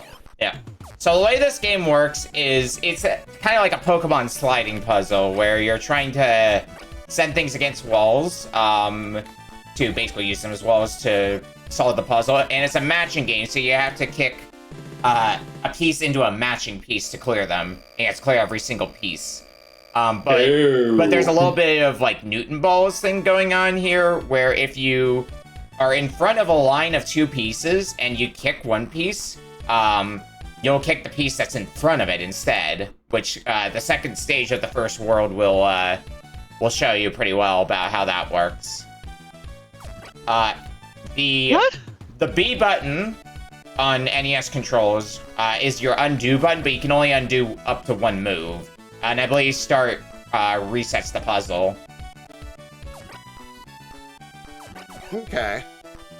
So, it takes a little bit to understand what all the game can do, because it's not the easiest thing for me to verbalize. But with enough poking around, you'll see kind of the basic mechanics of how the game works.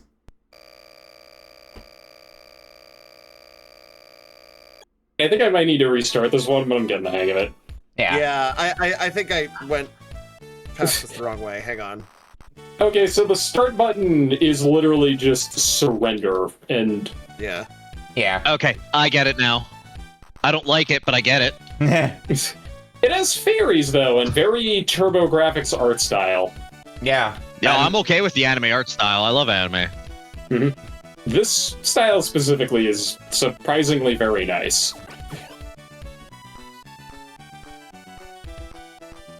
See, how do I want to do the rest of this, though? Answer might be poorly. There's definitely going to be... I wouldn't doubt there's not going to be too much in the way of commentary for this one, just because it's going to be a lot of thinking. Yeah, this is a very thinky type game. I mean, I get what it's going for, and it's pretty alright, but so far, but yeah, the later ones are just gonna be, if there is gonna be commentary, it's just gonna be a lot of when someone inevitably screws up and has to restart. So I'm trying to figure out her puzzle here. Let's try this again. So I am already confused. Yeah, I played a little bit of this earlier today just to kind of refresh myself on how it all works. But apparently that was not enough of this game for me to remember how to do everything well. But uh-oh. I think I might have messed up. Oh, I think I... Oh! Okay, I see how to get past the first level now. I get it. Yep. Yeah, it took me a minute to figure out, but it's not too bad. Yeah, I see. It's tricky. That's the game lives name, up to yes. its name. It's tricky. I'm trying to remember what I did when I was playing this earlier. I'm already screwed up. Okay. Huh. Well, this is a real noodle scratcher. Mm-hmm. Yeah, right from the get-go, too, which is actually kind of impressive. Yeah. It might also just be like a matter of I'm gonna do what I tend to do in puzzle games, which is just put a bunch of moves on the board and figure things out from there. Yeah. That does sometimes work. Maybe not necessarily for solving on that attempt, but kind of getting information, because you end up accidentally trying something that you don't immediately think about.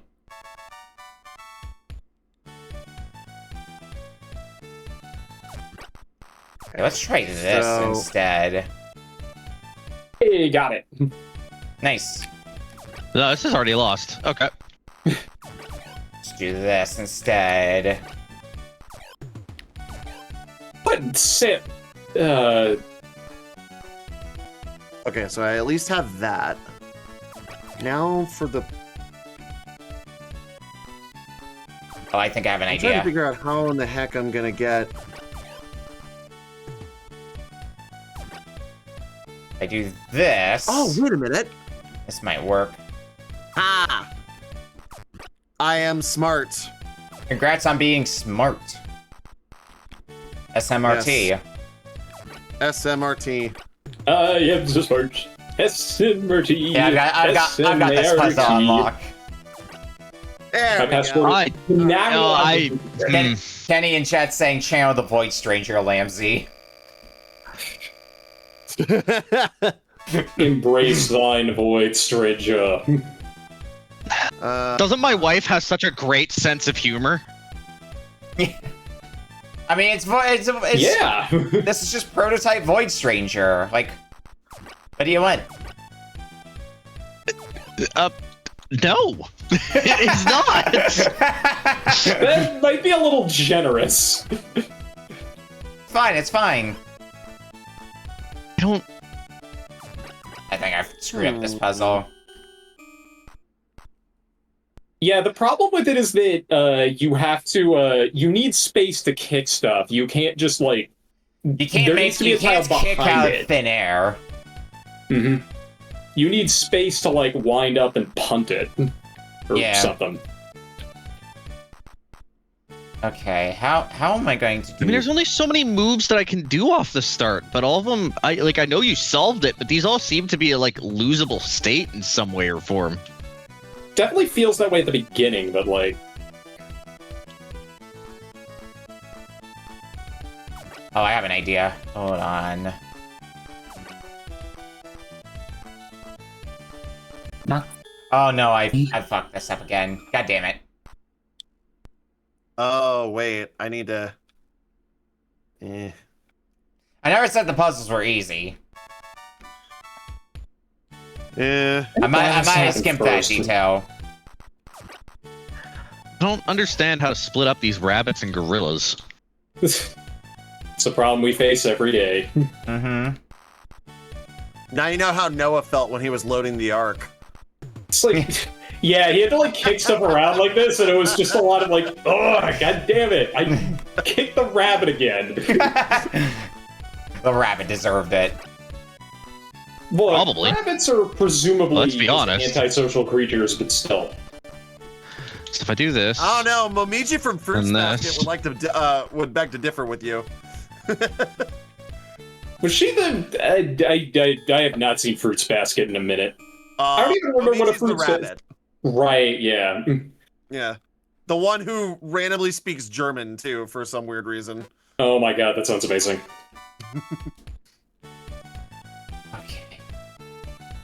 Trying to remember, because the stage after the one that JLambsy and Marcus are on, dang it, it doesn't have as many components to it, at least. So I'm just trying to parse what thing. Sometimes it's you look at the piece that's giving you the most guff, and you try to figure out what moves you can do in order to take out those pieces. That's sometimes just the strategy. And not a strategy that should be underestimated. That was a noise. I got it! Nice. Sorry. Well, yeah, no, that's my... I finished the puzzle noise. That's a pop-off, is what we colloquially refer to as a pop-off. Yeah. Call it what you want, you just don't call it late for dinner. What? What? What? What? What? What? ¿Por qué? Queso? I am so good at video games. Good, I'm not. Ignore the fact that there's like 53 other puzzles. Someone broke the sound barrier. Sorry. Sorry, not sorry. Nah, okay, so like, how do I get past 1-2? What am I doing wrong here? Okay. Supposed to make everything harder with pelicans. What's the thing that I was... So...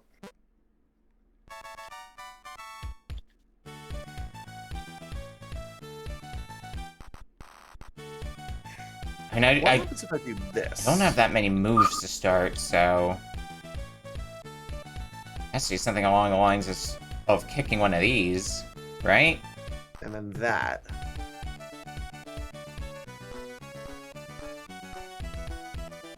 Yeah, Zed, if me or somebody else has completely annihilated your eardrums, we're sorry, but also, you know, puzzle games. Yeah. Yeah. Puzzle games. Puzzle games tend to be the culprit for many things. I mean, this does most of the work, but this doesn't quite do everything. I do that. I feel like that starts as a red herring. Aha! All right. I got one too. Like, I definitely get why you say that, but also I'm trying to figure out what else I could be doing. Whoa. Okay, there's a lot. Yeah, now Redlion's on the fun stage. Fun, you said. Yeah, you're joining all of us in the. Oh, Yeah. you're doing that one. Okay, fun. Yeah, I don't know what stage, how many stages Esper cleared, because Esper went to a different world than the rest of us. I don't know how much. Yeah, I got on the first of Oberon's, which. Yeah, I did. So I did I managed to clear the first of the girls one, but then got stuck on the second one. Tried to do the first, tried to do like the first of the Ultraman ones and got stuck on that. Yeah, I want to check out the Ultraman or the Barbarian or Master Crickets. I don't know. There's a lot of names, and I appreciate the thinky pose. Yeah. Okay, yeah, this one's gonna be a interesting It's one. a bit more of a doozy, ain't it? Yeah, well, there's a lot more animals on the frickin' board. And now you understand how separating rabbits from gorillas is an exact science. Yeah. Now I understand where that line of thinking came from. I almost thought you were about to say where that line of trauma came from. Go. So it's unwinnable state. Yeah. Yeah, this is not getting me Right, I anywhere. have to... Oh. You can only... Oh, that's dumb. You can only line up 2 for a match? Oh, that's dumb. Yeah, and you have to kick them together. Yeah, no, I don't like that. I mean, I applaud them for, like, sticking to the original text of, Noah 2x2 and everything, but, like, come on now. That's just... There's following, for detail, and then following, something to the T to be fucking pedantic. What kind of puzzle game this is? It? It is a Wait a sec. It is a kicking puzzle game. Wait. Wait. Is this the part where we start kicking? No. Hold on. Hang on. I'm cooking. Take that. Yeah, I got through the puzzle. Oh, you got through it? Yeah. All right, on to the 5th stage. Okay. This stage looks fun. Oh, you did it? Oh my god. I should have been screen peeking. I would have figured it out. I don't remember what I did. Oh, what the fuck is that, Nikki? A very valid response to many a game on Retro Book Club. True. That's just freaking solitaire is what that is. I almost want to skip this one and go to that one. Because that one just looks funny. It is pretty funny. Line up 3 is dumb. Like, I don't like it.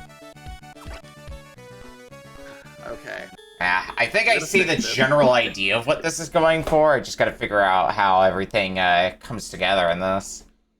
Yeah, I can't wait for, like, if Indie Book Club ever happens and then someone brings, what is it? Not A Little to the Left, it's, Is This Seat Taken? And it's just all this for, like, 30 minutes. Yeah. That'd be so funny. Can I go around the logs? I cannot. Although A Little to the Left would also be pretty good. As someone who has completed A Little to the Left. Like, there's a lot of good indie puzzle games. Invento is another one that I played. Yeah. Oh my god, I'm getting a headache. There's also some old stuff that's really good, like Harry's Sausage Swipe. There was that Freshly Frosted game that I think came out a few years ago, the donut one. That was pretty good.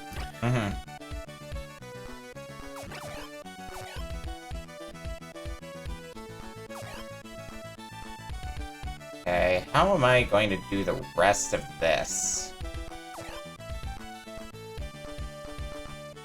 Because, like, this is extremely you need to figure out what order you're doing things in, otherwise you are not going to have a good time. I think I'm getting most of the way there. I don't know if I'm getting quite there, though, for this attempt. Yeah. The problem with this one is that you just do not have space to move. Yeah. And there's only one... I mean, there's only... The thing with the fourth one is there's only one of two things you can do first, but at the same time, Yeah. like... That's one of the important strategies for when you play a puzzle game is identifying what possible moves you can take that either let you do more things or also don't just immediately screw the puzzle over for you. Yeah, because there's quite a few... I don't think I can move the bird without it. So if I do that, that's gonna be... Okay, kind of like what I have going here. Wait a minute. Oh my god, is it really like that? That would be a little dumb. It would, in fact, be a little dumb. Yeah, I just recognized something that... Oh, I don't even think that would work. I thought of something that I was like, oh yeah, the rules don't apply if you do that. Good news for how asinine the stage I was on is, it's not as hard as Stage 4, in my opinion. It's just a little silly looking. Oh, no, that's just... I don't, This is just reinforcing your hatred for puzzle games, isn't it? I just... Had I not been playing Void Stranger all day, maybe I probably would have liked this the exact same amount as I do right now, but... Okay, well I got it half done. Does that count? Do I get points for that? I do get points for that, but still. And the stage after that one is piss easy by comparison to some of the prior stages, because I got this one first try. It's one of those games where the further you go into the world, it doesn't necessarily mean the stages are getting harder. Wait a minute. What if I do this? Alright, what am I doing here? Kick you! Kick you! Oh, wait, Damn it. wait, I see. Damn it. I see. Here we go. Do that. I had a brilliant idea and was defeated in the last moment. Oh, no. I had the right idea, I think. You think? I'm getting so close to beating this. All right. So...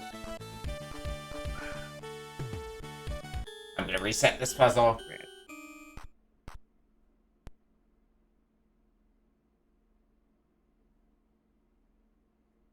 At least if you make progress, like, anytime you go back to the stage to look, there's a password written there, so if you want to if you ever feel the desire to resume this game at a later day, you've got that option.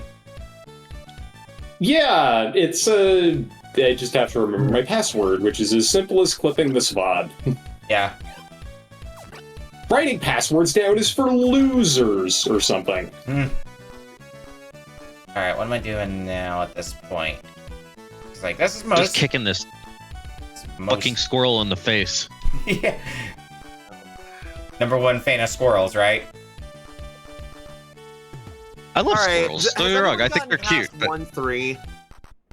Yeah. I have, but yeah, that one... How do you do this? Because I'm lost. There's an odd pattern that you have to follow for it, which I don't really know how to describe. It's like using the corners is like really or using those like corner areas that look like, I don't know, L-shaped Tetris blocks, like those are important.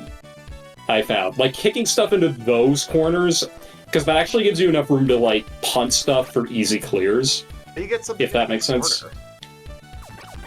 Yeah. That's the question. Yeah. Like, by this point, you can see all the mechanics that the game has to throw at you, so it's just a matter of figuring out how best to utilize them. I think I've got this stage on lock now. Yeah.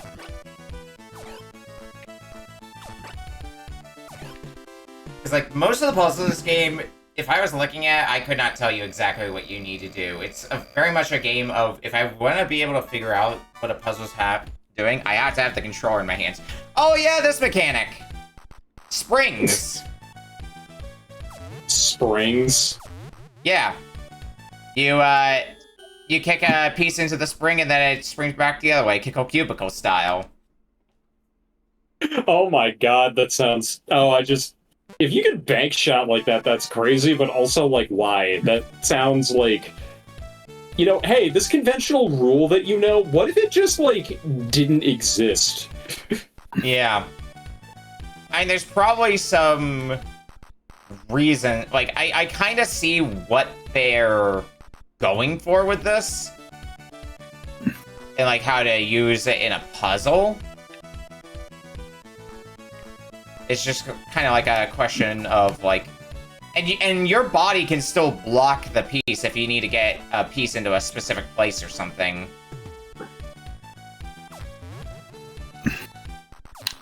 So, there is that as well. Alright, now how do I do the rest of this?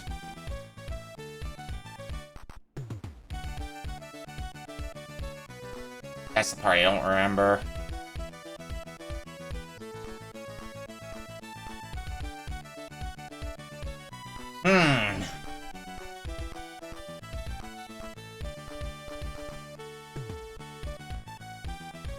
Okay. Time for my favorite game, staring at this puzzle some more. I'm trying to remind myself of what the fuck I need to do.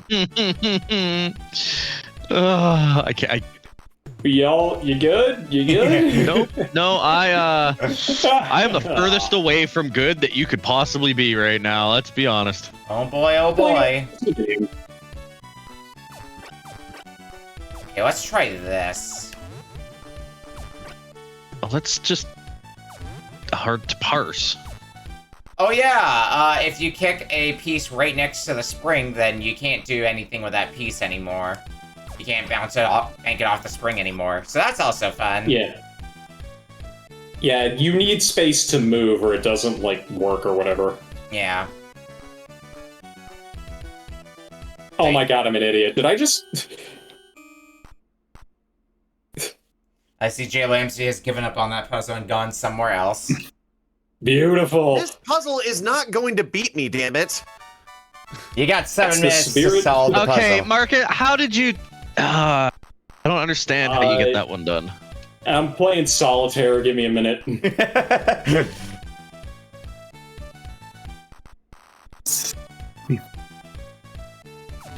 Oh, hang on. Is this the right...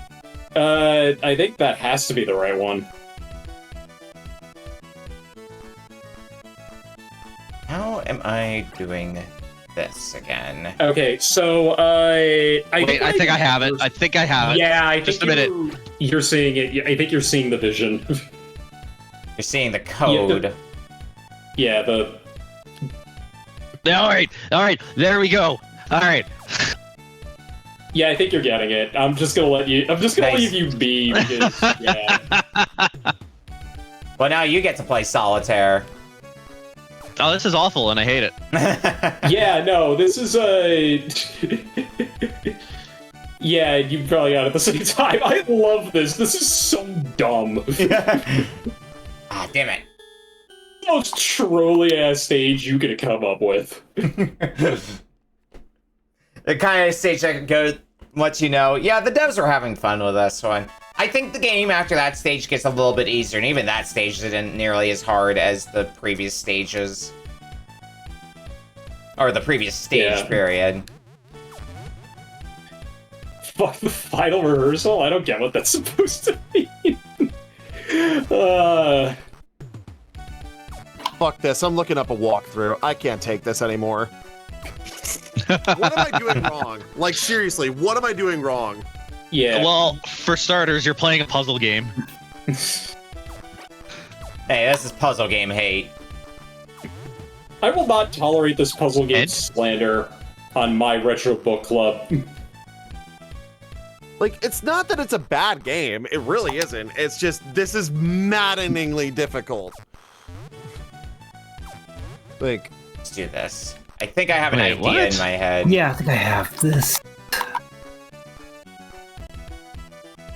Ooh, wait a minute. He's got it. He's so got it. Hell yeah, hell yeah, hell yeah, hell yeah, hell yeah. I'm a genius! Yeah, that's how I feel right about now. I'm a genius! And then the next one starts. Yeah, now have fun with the next one. Well, like I said, the next one I don't think is as bad.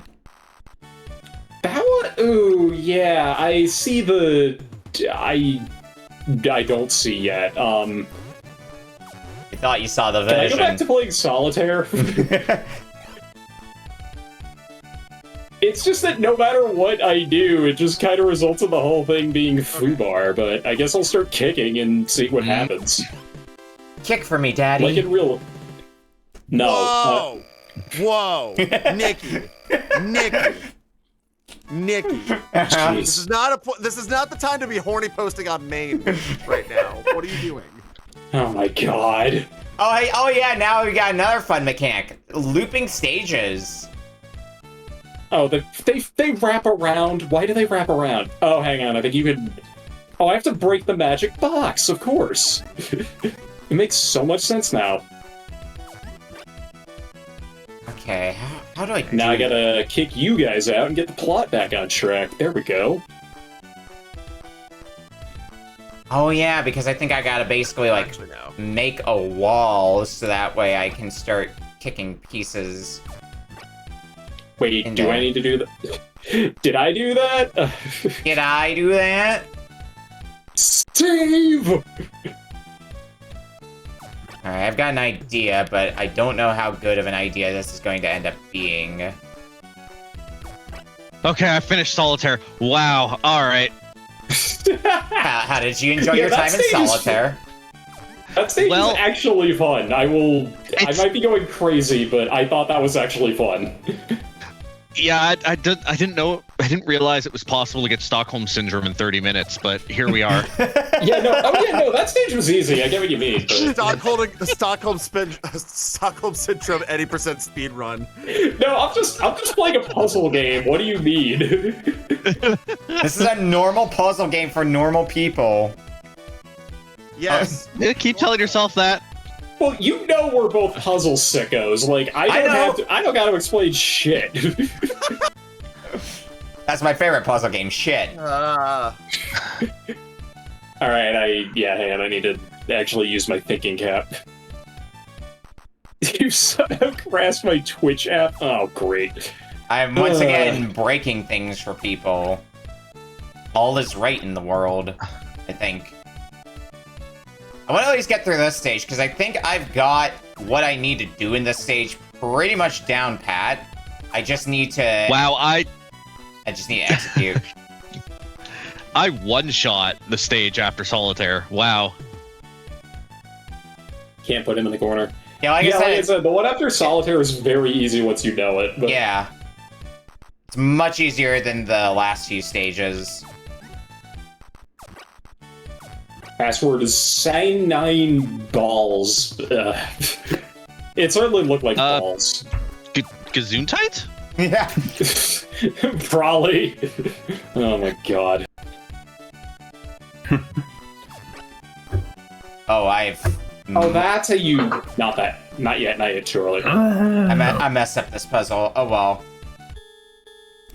Like, this game so far has been everything I wanted it to be when I brought this on for the segment. I'm happy somehow. I'm sorry. I am actually having fun. So you know what? Props. I don't even know. I love how there's just like some intricate plots involved. This is kind of like the Live Alive of puzzle games. Yeah. I'm gonna run into a guy on stage 10 that's just like, "Hi, my name is Oswald Dio. Nice to meet you." And I'm like, All right, well, we've hit time. Oh, with that, we're gonna go to break, and when we come back, we're gonna be playing Redlion's game up next. We'll see you in a bit. I will be right back quick, sorry. Okay.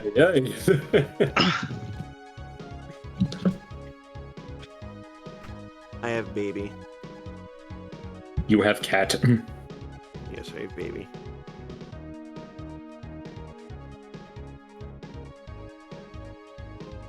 Ugh.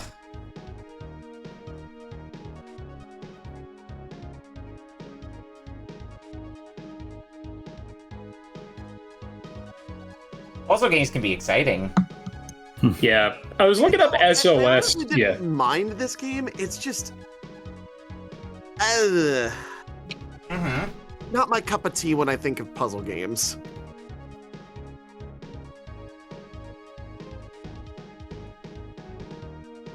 I mean, I usually don't like block pushing games, but that one was actually kind of fun.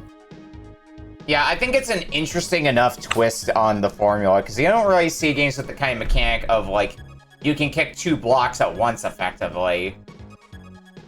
Or something similar to that. It's not something you see too often in puzzle games, or at least I don't see it too often. Anyway, we are back for our 4th game for tonight. I need to make sure I hit the right button. Here we go. From Redlion. Okay, so, since I haven't been around here in a while, I figured I'd reintroduce what I'm doing this year for my time on Retro Book Club, is I'm pulling games from my own list, my list of Save Point Redux games. Save Point Redux is a show on my Twitch page, twitch.tv/Redlion and friends, where I go back in time and play all the games I played as a kid to see if whether or not they still hold up now. And one game that I've just been playing recently, I just decided to play it on a whim, and I always end up going back to, is this game for PS2, specifically for PS2, even though it came out on a couple of different systems, including PS1, even though it was massively downgraded. But I'm not gonna do that to you guys. You guys are gonna experience it how I experienced it as an 11-year-old kid in 2003 when I rented this game from Blockbuster. I hope you guys brought your elbow pads and your helmets.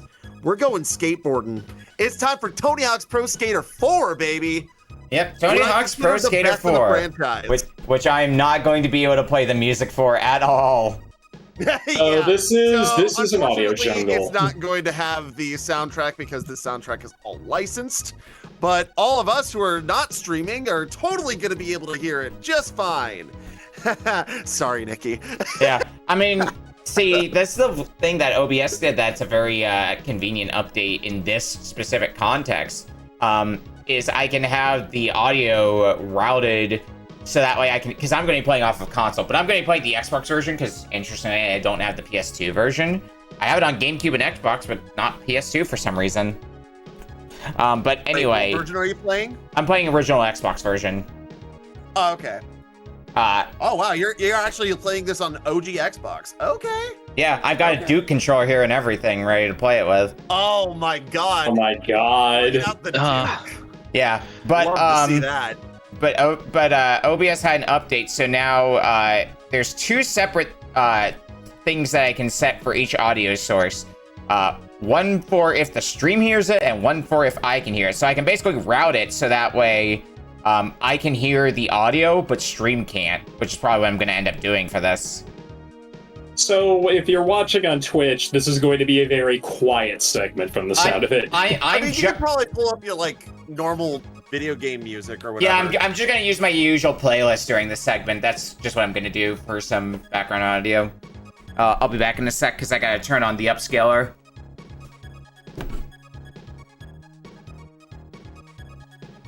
Yeah. So, I'm not gonna tell you what to do to play the game or whatever, but I'm just gonna go through career mode and see how many goals I can knock out in 30 minutes with one of the skaters here. You can also make your own. I'm assuming this has free ride, so yeah, that's probably what I'm gonna be doing. If you want to do that. There's also like a single session, so best score in 2 minutes. You also can like build your own park. You could skate on a bunch of like pre-made parks. I will say there's a lot of like really fun levels that are already in the game. And in 30 minutes time, I could probably get to Alcatraz, maybe Kona. But yeah, I've been playing this game a lot. Like a lot. I see a blank screen on Esper's screen, by the way. Wait, really? Huh. Oh. Yeah, you gotta make sure you're playing PS2. Yeah, it's sometimes a bit weird about that, I know. Yeah, I do see it now. One moment. I want to get a picture because it was requested by Redlion. Oh yeah, I gotta see this. The OG Duke controller. Oh man. With this, yeah. This is like peak early 2000s nostalgia for me, seeing this. One second, I'm tossing in the RBC chat. There you go. I will say that one thing I find funny about the Tony Hawk Pro Skater games is, first off, my own experience with this is the MagFest challenge, which is, I think, the N64 Oh, yes, that one. That one, yes. Yeah, that is the extent of my experience with this franchise, but my knowledge of how the games go is that, like, Pro Skater 1, okay, 2, banger, 3, banger, 4, presumably banger, 5, fuck. My experience with water. Absolute trash. My experience with Pro Skater is going to be an interesting one, which we'll get into when we get rolling here. Yeah, it's garbage. Yeah, I hope you... The Tony Hawk series died with Project 8, and I'll die on that hill. Yeah. Anyway, I'm ready to go when everybody else is. Ready and waiting. Mm-hmm. Yeah, I'm just listening to Serge Tarkin go nuts. Yep. All right. Starting in 5, 4, 3, 2, 1. Tony Hawk's Pro Skater 4. All right. Caleb, I'm playing as Rodney Mullen. Shout outs to you if you're watching. Select your skater. We have Tony Hawk and the other ones. Yeah. What you can do is you can customize your tricks. I personally recommend, at least for me, this works, quarter circle forwards and quarter circle backs. Just because I play a lot of fighting games and that's like the default go-to. Yeah, I think that some of the tricks do similar things there. So my experience with Tony Hawk games is not through Tony Hawk. It is, of all things, Simpsons skateboarding. Oh my god. That's rad. Yeah. That's rough. That's fucking rough. Yeah, it's an interesting one for sure. But I didn't really play much. God, what is this? I didn't really play much of Tony Hawk games as a kid. I did eventually at least play the main game for that's right. Tony Hawk 1, so I at least have that knowledge. Rodney Mullen has a custom like get on his board animation compared to everybody else, because like he freaking the thing about him is that he's so creative with like his actual skateboard tricks. Like he can literally like use every piece of the board on a trick. It's nuts. Yeah, there's gonna be a lot of me just falling and falling and falling some more. Oh, I see what you mean by quarter circle forward and back. Okay. Yeah, that's just if you do your special tricks. Like the way that tricks work, if you've never played a Tony Hawk's Pro Skater game, X is your jump button. You want to hold it down, and then when you release it, you jump. Grind everything. Yeah, I found grinding to be button. I found grinding to be the easiest way. I mean, this is one of the later Tony Hawk games, so that means you probably have manuals as well. Yes, grind and manual. Okay, well, the world is despawning around me. You actually get a pretty good tutorial on how to learn things by talking to your photographer, who's Atiba Jefferson.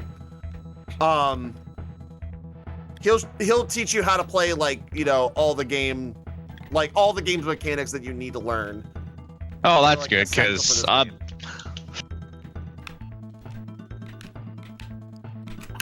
plus you also can make it so that your custom character or whatever you play as has literal godlike speed and abilities and stuff, because you get pro points. So I'm just gonna up ollie for right now. And oh yeah, you can also, if you get behind a car, you can hold up to stitch, and that's literally like you're holding onto the back of a car.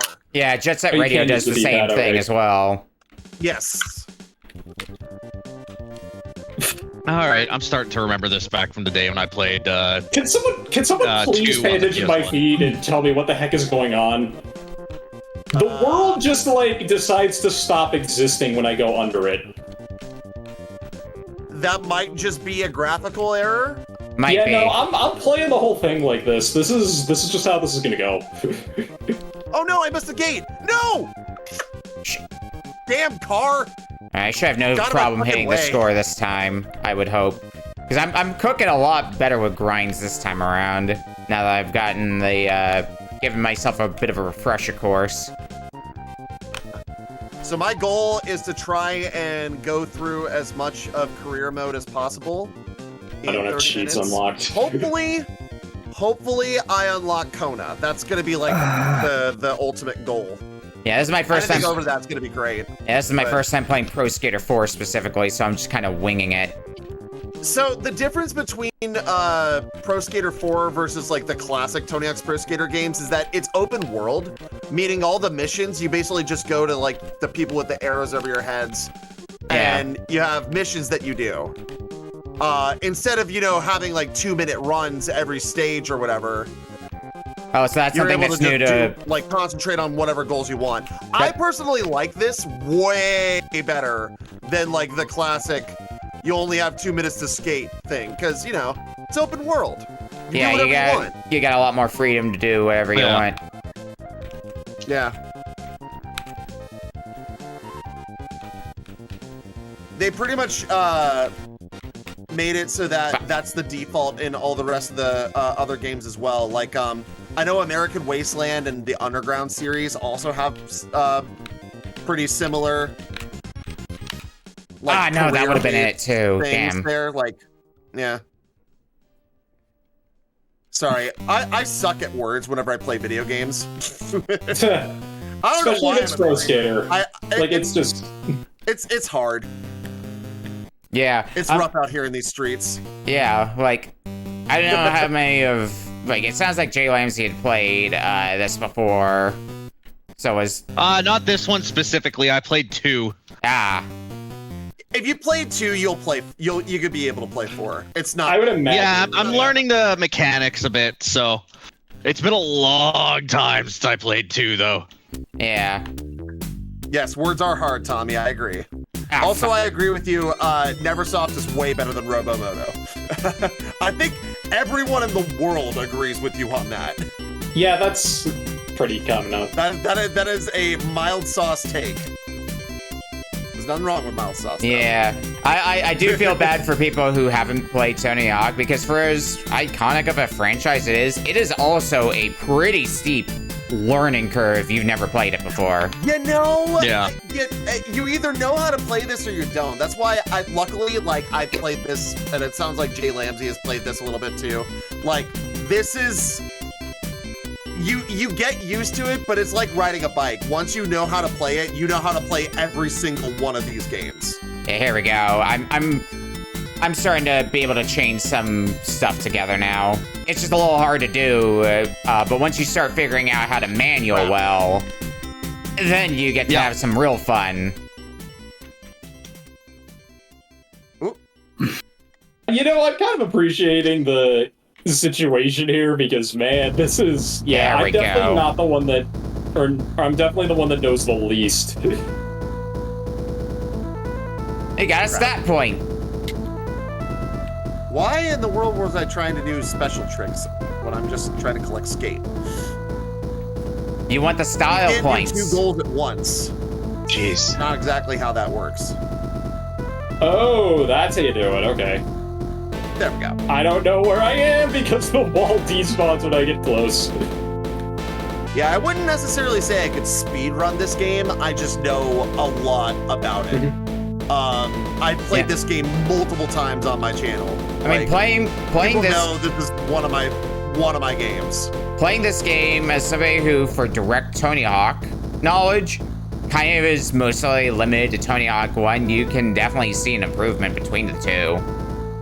Oh yeah, this is light years past, like, you know, the first game and possibly even the second. Yeah, like I played Hot Tony. take as that may be to some people, some purists out there. Yeah, I do have the Tony Hawk remake that they did for Tony Hawk 3 and 4, and I've got the one for 1 and 2 as well. I have 1 and 2. I don't have 3 and 4. They removed a lot of stuff from 4 that didn't make me happy. Yeah, they removed the mission stuff.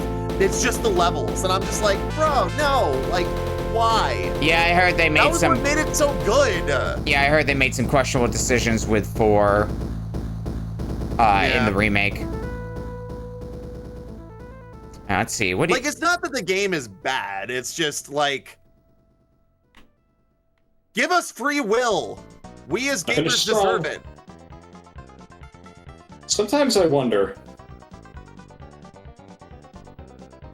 Oh, hey, I didn't hit my head this time. Improvement. Grind down the banners. Where are the banners? They're on the wall. You're gonna have to like wally up them, and then grind the top rail. Yeah, I looked at that mission. That's a bit of a weird one. Yeah. Yeah, all you have to do is like when you're going up a wall, or like you're next to a wall. There we go. Jump and then hit the grind button and you wall ride. Yeah, I say the wall ride's happening.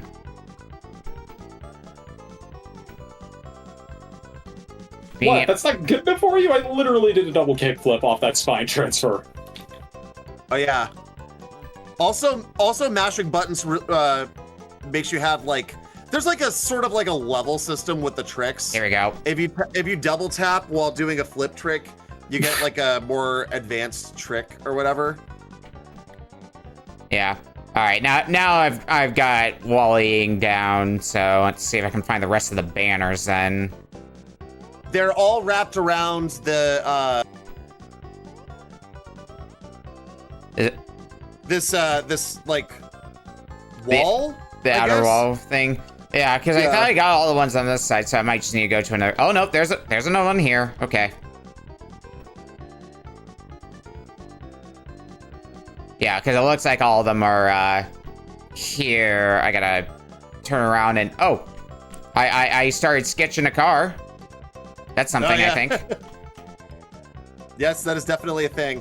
So I don't know if JLambsy can relate to this, but this is definitely a game that I can enter flow state into, where like I'll be able to like play this game and just like it becomes like second nature.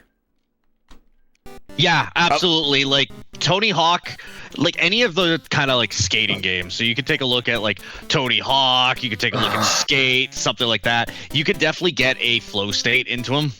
Yeah. I did something interesting with that last banner. Oh man, I'm so good. I got exactly 1 pro point. Hooray! Yeah, you weren't kidding about the photographer. That's actually one of the better... There's a stat improvement system? What? Yes! So, if you do the more missions you do, you'll get stat points, and you could use them to upgrade your character. So that way you become the Uber Skater. What is the best path to Uber Skater? So, for me, personally, since I prefer street tricks over vert tricks, I tend to go for rail balance, manual balance, speed, ollie, and what's the other one? Maybe spin? Yeah. Although spin's more of like a vert thing, honestly. All right. Oh shoot, you can get bodied by a train in this game? I thought that was just an ATV off-road Fury thing. That's where there's a lot of like really weird niche things in this game. You'll even be able to there's something else you're able to do. I just forget what. There's the A. Now where's the T and the E? Oh yeah, there's a level in a shipyard where you're basically going across like legit like freight containers. Yeah, I kind of wish, so me being Simpson skateboarding coded, because of course I am, when you start missions in that game, there's an arrow putting you towards where the nearest objective is. And I'm kind of wishing that was in this to some extent. All right, I am now off to San Francisco. San Francisco is God now. I got the E. Not for the good of all Americans. Nice. I'm doing combo. You guys know what game I'm referencing. You get a cookie. Ooh, stat point. What was the reference? I missed it. It's like, San Francisco is gone. That was for the good of all Americans. Oh, goodness. I swear I've heard that before, but I can't. It's from the game Vanquish. It's a Hideo Kojima game. Oh, yeah, Vanquish. Yeah. What a... Kamiya, but yeah. Is it Hideo Kojima? Or is it, I think it's Hideki Kamiya, the same person who did... Yeah, it's a Capcom game, kind of the same with, like, Piano 3. Yeah, because I think I think some physical copies Vanquish? are bundled with Bayonetta 1. Yeah, Yes. Vanquish was I platinum, got my directors mixed up. Kojima wishes he could do Bayonetta. Kojima doesn't understand females. He wishes he could do Bayonetta. He wonders if that, yeah. Now that's making me want a freaking scene of like a boss fight in Metal Gear, but it's Bayonetta going against like Liquid Snake or some shit like that. Ah, fuck. Oh, whoops. What the... I mean, they both are in Smash Brothers, so it's entirely possible. Yeah, it is entirely possible.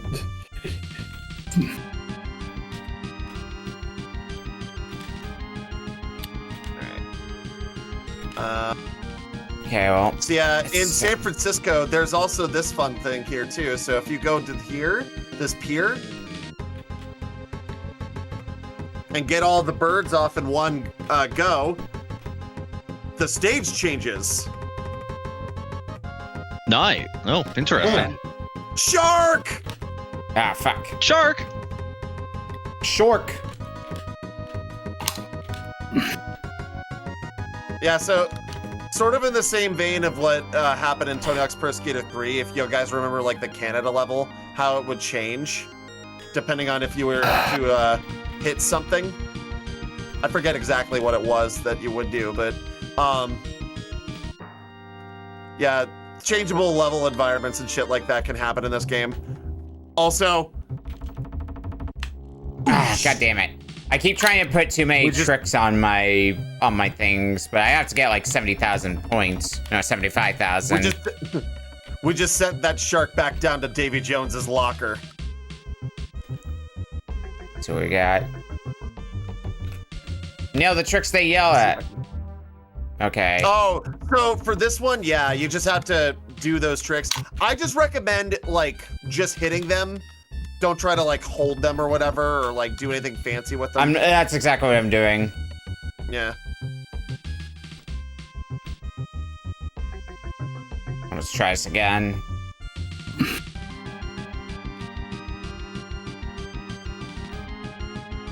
I just landed a sick-ass run. I got 112,000 points off one combo. Oh, nice. God, it feels so good. This is what happens when I enter flow state in this game. I just go fucking nuts. Let's do rail balance. Actually, yeah, because I'm gonna get this special trick here. Why are they up there? I don't even know how to wall grind. Wait, never mind, I lied. You knew all along. Nice. Oh, come on. Aha!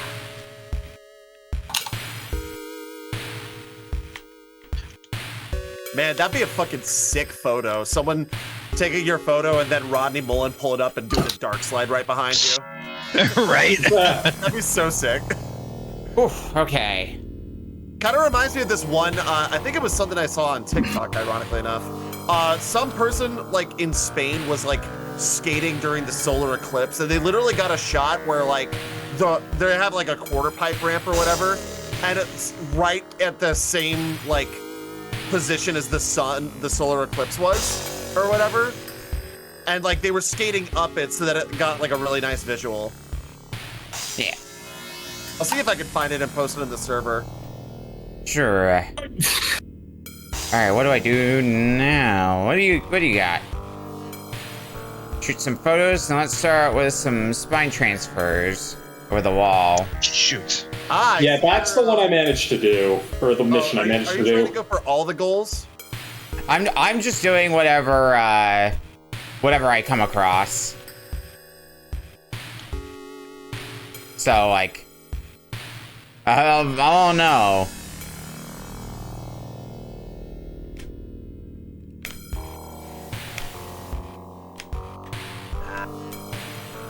I hate the freaking manualing in this game, or at least this particular goal with having to like freaking manual between these two cones. Okay, I haven't completely. I'm not good at doing manuals. Basically, is my big thing. Yeah, I am adequate at doing manuals. That's the best I can give it. All right, what did you want me to do? They are difficult to use properly. Yeah. Oh, get the letters all in one you combo. have to be pressing Ooh. buttons on this game. You actually have to press buttons on this game. I do like if you fail. It does not play itself. I do like if you fail a goal, you can just pause to retry the goal again. Oh yeah. That is a nice quality of life. Yeah. Oh my god, I got I'm it. able to do that in the other games. Oh shit. I will say, like, the open world nature of this and not having the 2-minute time limit is nice because, man, the 2-minute time limit and like, you just get into that flow state, like you're just feeling good and the level's over.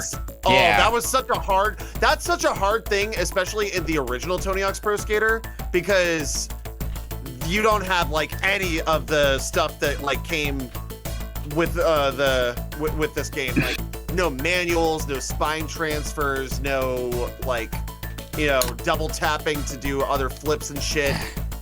It's just it's a hard play, but you know what?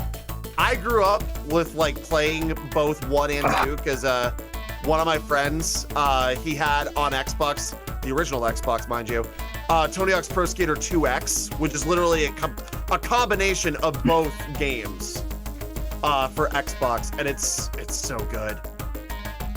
Yeah, Techie's mentioning in chat Shaun White snowboarding. Ooh, also underrated. Kelly Plater's Kelly Slater's Pro Surfer. There's a demo for that in this game, and it's also really good.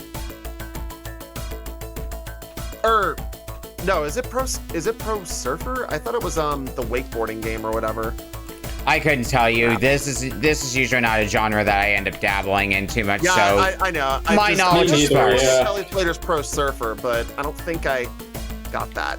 There we go. I got all the combo letters. I can't believe I got away with that. And I got another What's stat our point. time at, by the way? Are we we got like 9 minutes. We got about 8.5 minutes still. Okay, we're fine. Trying to get skate in this level, and it's like you basically have to I'm on the follow roof. a path.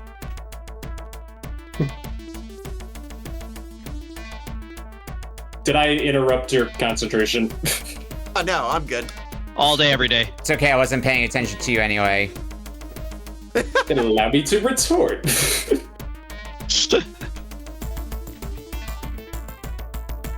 Okay, I got it. There we go. Time to try to get my special meter up. Okay. I gotta try and get some speed. All right. And Yeah, I gotta get some speed as well because I'm about to do. Go. I'm. I 50. missed. Damn it. I think we both like missed in stereo there. That was weird. Basically, yeah, but we're probably doing different missions. I'm trying to do the 360 varial McTwist. Oh yeah, yeah. Not fun. Yeah. There's worse tricks out there. Wait until you Got get to it. the Kona level. Wait until you get to the Kona level, and then you had to do a misty flip over the roof of some freaking building. Yeah, I'm sure that'll be fun to do whenever I get there. But I got it in 2, so you know I'll take that. I appreciate that one of these is kind of just like a luge. Oh yeah. The freaking inline challenge. This is actually really funny. No, I want the money. I should probably actually like spend the money or something. I don't know. Yeah, you could use I like gotta the check 5 that. boards and custom stuff, like custom characters. I think there's a Star Wars character in this game as an unlockable. I would That believe would it. surprise me. They love hiding characters. Spider-Man. Yeah, I know about Spider-Man being a unlockable character in at least one of them. I guess it's this one. 2. 2, Oh. yeah. And then Wolverine, I think, was in 3. It was either that or Boba Fett. No, Boba Fett was in this game.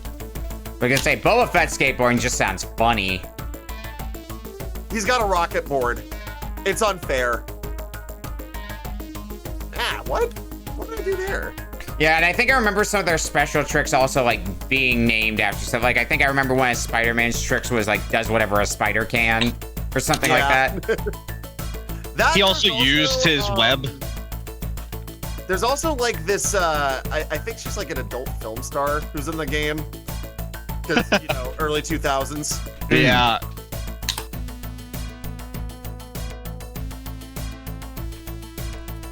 All right, how do I guess the other thing, because like I don't really dabble in this series that much. One thing that does help, I think, this game immensely, soundtrack, like pretty easily. Oh, 100%. Yeah. There are some bands that I literally knew about strictly just from Tone X Pro Skater 4. Yeah, Like, shoutouts to this. Yeah, I was about to say Superman by Goldfinger. It's a song that I know exclusively for Tony Hawk. It's called Spokesman. And it's really good. Oh, come off it. Yeah, I forgot that I should probably listen to the audio myself, even if stream can't hear it. Like,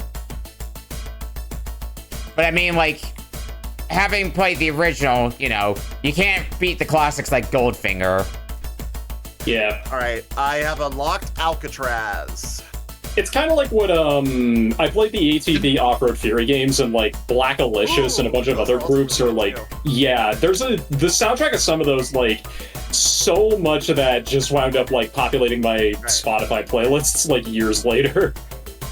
All right, I'm gonna try and get to a certain mission in this game where you get to go really high and really far.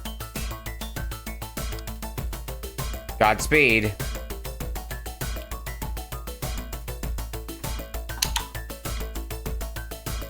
Let's see what other missions we can find here. I think I just can't hold forward on this or it really messes up everything. Get all the pink elephants in one run. Oh. That sounds so stupid. It's a bit difficult though. Yeah, because it's You're gonna have to manage your time very wisely. Yeah, I can see that. Oh no! Very much a you need to book it sort of mission. Oh no, I gotta get back up there. I gotta kill an evil cult leader. Oh boy. What? Did I get him? I got him. It's a whole story. Once you get to the Alcatraz level, you know what I'm talking about, but real ones will know. All right, let's do manual balance. Okay, so we're gonna go back. All right, you guys ready for this? What is this car chase? This is hilarious. Please, chat. I am about to launch myself off of 2 big ramps. Oh, I see what's going on with this one. Ah, okay. And I am 154 feet up in the air. Holy shit. Nice. And then and into the sea. I freaking love that mission. Just launch yourself. Whoops. Nope, well, we can do that better than me. What else do I have time to do here? Well, you got about 2.5 minutes, so judge accordingly based on that. You know what? I'm gonna try and get Skate. Skate's a fun one to get in this level. Yeah, you do go quite far, and off of various buildings and shit. Yeah, I think I can get this one. It might be tight though with how I'm playing. You? Yes. It's this camera. Ow. All right, and all right. Also, I got Iron Maiden playing in the background right now. Nice. There we go. I got the elephants. Oh shit! Ah. Yeah, that's an interesting one because you start off with having a bit of time, but you're not gonna have enough time to get through it. So what you have to do is you gotta start a combo by the end and keep it going for the remainder of the mission. Oh well, actually, I didn't think I was gonna make it, but I managed to unlock Alcatraz myself. Nice. Ooh, good shit. Yeah, I think I need to I do didn't one. meant for disco, but Kona was a bit. I'd had to play like perfectly to get Kona in 30 minutes, I think. But yeah, I think I'm one mission shy of being able to get to the next area, unfortunately. But hey. Yeah. I wasn't trying to go for missions, but I found the Professor Car one, and I'm like, oh, I understand the assignment. I'm gonna talk to my good friend Bam Margera up here. I could probably actually get time transfer real fast. Into the water. All right, we got 1 minute Viva left. Bam, baby. Oh my god. So you just grind the ledge and they just dive overboard. Fine.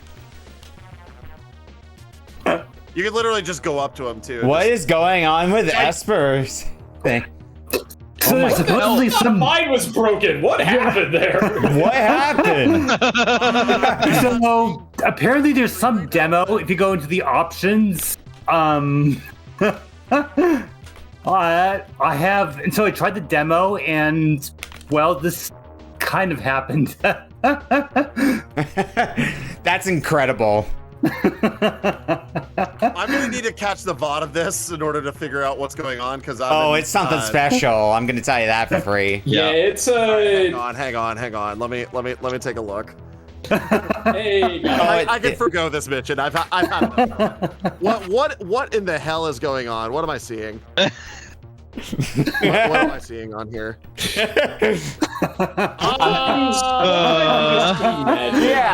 On that note. Oh, Spinies! Wow, you're playing the demo, but it's like.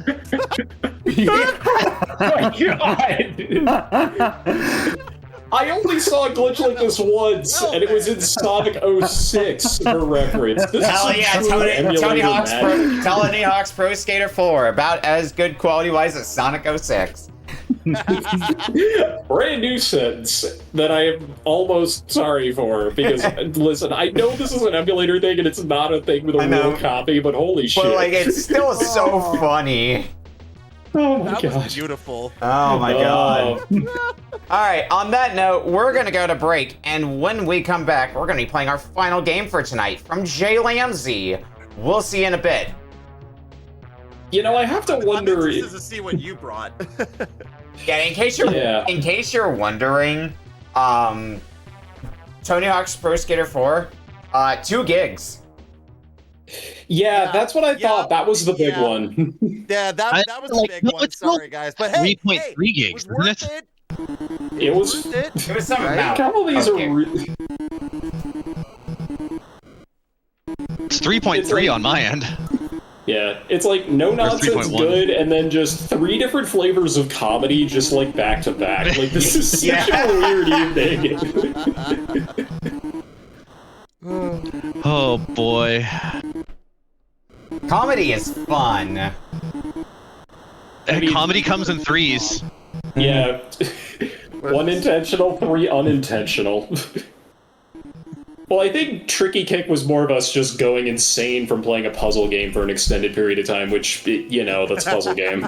Yeah. Well, hey, listen, going insane is the best kind of comedic joke. Mm-hmm. All right, well, it's the best way to go. It's the best way to go insane is to laugh at it. Well, y'all better Why stop. else do you think the Joker works? Y'all better stop your comedy now, because we are back for our final game for tonight from JLambsy. All right, so I'm gonna take you back a good, it's got to be 23 years now. I'm sitting going through our local Kohl's, which was a Canadian bookstore chain. You may know them as Chapters or Indigo if you're Canadian. And I was looking at the magazine section, and I found a copy of Nintendo Power. Now, I haven't read Nintendo Power since like the N64 had just been about halfway out because I had a huge stack of them. But regardless, I was flipping through, and I found this game. And it enamored me. I knew nothing about it. And it haunted me. And I eventually picked it up, on my 13th birthday. I got it as a present, and it has been an obsession of mine ever since. I play through the game once a year. I've played every version of it possible. It originally came out on the Dreamcast. There's a PC port. They've had different versions. When the second one was announced to finally come from Japan, you can ask my wife, the pop-off and crying I did was immeasurable. But we are not going to play the original version of the game. We are going to be playing a ROM hack that sands out a lot of the abrasiveness of it, because I know it's not an easy game for people who've never played it. And I am talking about Phantasy Star Online episodes 1 and 2 for the GameCube. I had Huh? Yeah, the minute that you said it came out on Dreamcast, but there was also a PC port, I was like, okay, there's only one franchise that I can think of that was on GameCube, PS2, and PC, and that was Phantasy Star. This is a fucking trip. Like, this was one of the Dreamcast games, especially because of like the online features and stuff, which was just a big deal at the time. But yes, is this the one that they made like the GameCube controller that just had the giant ass keyboard in the middle of it for no reason? Yes, they did. Yeah, that was real. That was real. Okay, that was real, and they actually did one. So when Phantasy Star Universe came out on the PS2. They had a controller for the PS2 that was the same thing. Yeah. Well, the Dreamcast, they also had like their own like legit controller, because there was a I think it was Speed Devils. It's like an online racing game that my brother had. He actually used a keyboard for that specifically. So. Also, as a note, the game does give me some problems in RetroArch, so you might need to run it in Dolphin, just as a heads up. I was running it in Dolphin. I tested it on Dolphin before I submitted it. I had no problems with it in Dolphin. Yeah. Yeah, I'm running the Dolphin core through RetroArch, and it looks fine so far. I mean, I gotta read a EULA, so you're gonna have to give me a minute. Yeah, I got to that screen, but after I got past that screen, the game locked up. So you have to go to offline game. You have to go to offline. Don't go to online. Go to offline. I didn't even get that far. Okay. Yeah, so... All right, well, I'm still on a black screen. I'll give you an update in 30 seconds. In the meantime, please ignore the video I put in the Discord, because I'm sorry, I thought of skateboarding, and I thought of one particular meme, because... I'm not even going to look at it. I'm going to take a guess. How about you find me a board that can handle Neutron style? Lady Nicarama. Please tell me I'm right. Yes, no, that is correct. Yeah, okay, this is locked up. I gotta load up Dolphin. Yeah. For some reason, I thought it was gonna be, why, yes, I am real human. Would you like to go skateboards? Skateboards. Maybe later, holy shit. Yeah, so for reference, I have a meme folder on my computer that, for my desktop background, I have it rotate through one of them every minute. And it just so happened that when we stopped playing Pro Skater 4, one of the frickin' can't handle the Neutron style memes came up. Like, it's like when the Lego set says ages 2 to 4 years, but you eat it in 15 minutes or something like that. But one of those. I like that. I'm aware of the risks of running Dolphin and want to continue. I don't know if I have to change my my scene. Oh no, it's popping up. It's popping up. We're good. So if you're having any troubles, like I tested this purely like fresh download of the Retrobook, the player pack. I didn't change any settings in Dolphin whatsoever. I just said I'm aware to the issues when it loaded up. I had no problems. I played through the entirety of the first area, did the boss, went through the second area. I had no issues. So, and I mean, I play this game so much I can get through the first area on a fresh character on the original game in like 15 minutes. So, this ROM hack. Once we start playing, I can explain it. Yeah, I'm trying to get past what? the. Okay, it's not going past the agree screen and then. Are you on RetroArch? No, I'm on Dolphin. Oh, you're on Dolphin. Yeah, same here. So you're having this. I got past the EULA, and then they asked for the time, and then I'm on the black screen. Did you guys go? Did you even get to the main menu? No. No. I am in Dolphin, and it is not there yet. So. Yeah, same here. Okay, I got to the title screen. We'll see how long that lasts for. Yeah, so I got there. You agree to the EULA, and then you say no to the next thing, and that got me to the title screen. So let me see something here. This might end up being something where it only works for a few people, unfortunately. 'Cause I know somebody submitted Phantasy Star Online before, but I had to shut it down then because... It was heavy-based. Yeah. Yeah, because I know for some people this game is, like, huge, but, yeah, emulating it is a pain. Yeah. I didn't... I'm gonna keep trying, but, yeah. Let me see Is if it because let me see if I'm... Let me see if I'm not doing this right.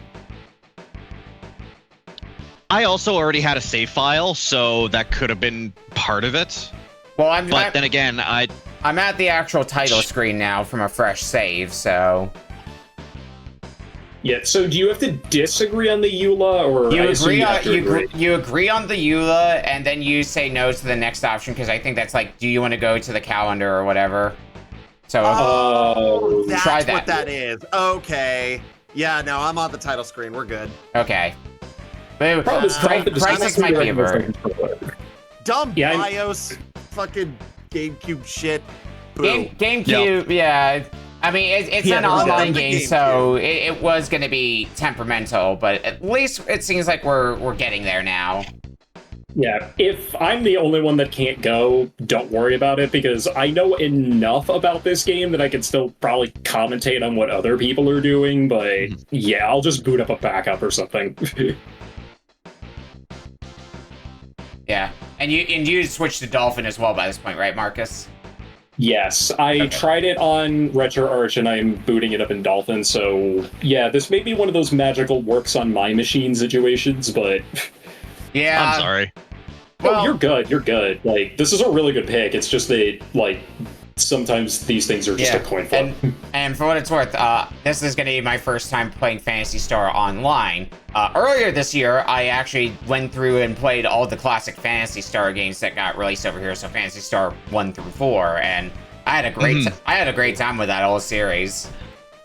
Phantasy Star is how probably tripped up by Zio in Phantasy Star 4. I'm curious. I mean, I was just I enjoy anytime the Newmans show up in one of the games, because they're such a nice character design to me. I don't know. So like Nay from Nay in Phantasy Star 2, Rika in Phantasy Star 4. Oh, you know what? I just thought of something, because I think I own the original Phantasy Star games, although that wouldn't... I'd have to figure out how to add it to the to like the show pack, so you might just get a black screen for me, but because it's still like this. Yeah. I might try back in RetroArch, because I noticed one oddity is that this game does not like my controller when it's on Dolphin, so... Yeah, you might need to also go into your sources in OBS and select a different window, because I know Dolphin can sometimes be a little weird with that since it's like 2 windows or something. Anyway. Yeah, that's the thing. Anyway, for everybody else, I'm ready to go, and everybody else is. Let's do this. All right. Before we start, I will say before the meme was posted, I did paste something. I do suggest just doing that once you get into the first area. Otherwise, if you try and use the right stick, it's going to delete your palette. Heard. Oh. This has a quality of life. This has some quality of life stuff. This ROM hack. So I'll explain it. All right. Well, starting in 5, 4, 3, 2, 1. Phantasy Star Online. All right, so this ROM hack is called Return to Ragol. Return to Ragol takes a lot of elements from Phantasy Star Online, and it takes a lot of the rough edges, sands them down to actually be more of a... I don't want to say more of a roguelike, but it's definitely a much more unique playthrough. The biggest thing is every rare item can pretty much be found regardless of your section ID. In the original Phantasy Star Online, your section ID, which is determined by your character name at character creation, determines your rare drop table. Depending on your ID, there are straight up some items you can never acquire. Pure and simple. It also makes a lot of rare items easier to acquire, so it makes it a more like, oh, I just want to play this game as like an action RPG sort of thing. Instead of playing in like the canonically best name, and by canonically best I mean statistically best. Well, there's 10 section IDs. 12 section IDs. There's and just some of them are just better than others. Some of them are absolutely dog water for the rare items you get. Regardless of that, another thing it does is rebalances a bunch of the weapons. So Phantasy Star Online is designed to be played with a group of 4 people. You can play it solo. I have played it solo many times. I have gotten to ultimate difficulty solo. Not fun, have done it. The biggest thing is hitting multiple enemies. A lot of the weapons in Phantasy Star Online are single target. Outside of, say, if you're a hunter, you got swords and partisans and slicers. If you're a ranger, you have the shots. If you're a force, you're just using techniques. Who cares about you? You're not real. Wow. Damn, all right. I pretty much play... I exclusively play Hugh Neural, all right? Bite me. That's racist. Yeah, well, I mean, it's classist. We're going to go with that. Classist. All right. Yeah, it's classist. The biggest thing it does is it takes a bunch of the single target weapons and adds them to be multi-attack. So sabers, your bog standard weapon, gets to hit 2 additional targets. So you can hit 3 targets on an attack now, rather than just 1. Daggers can hit 3 targets. Your canes as a force can hit multiple targets. So it allows it to be much more faster paced sort of game. This game is really pretty, just from the opening cutscene. Like, Yeah.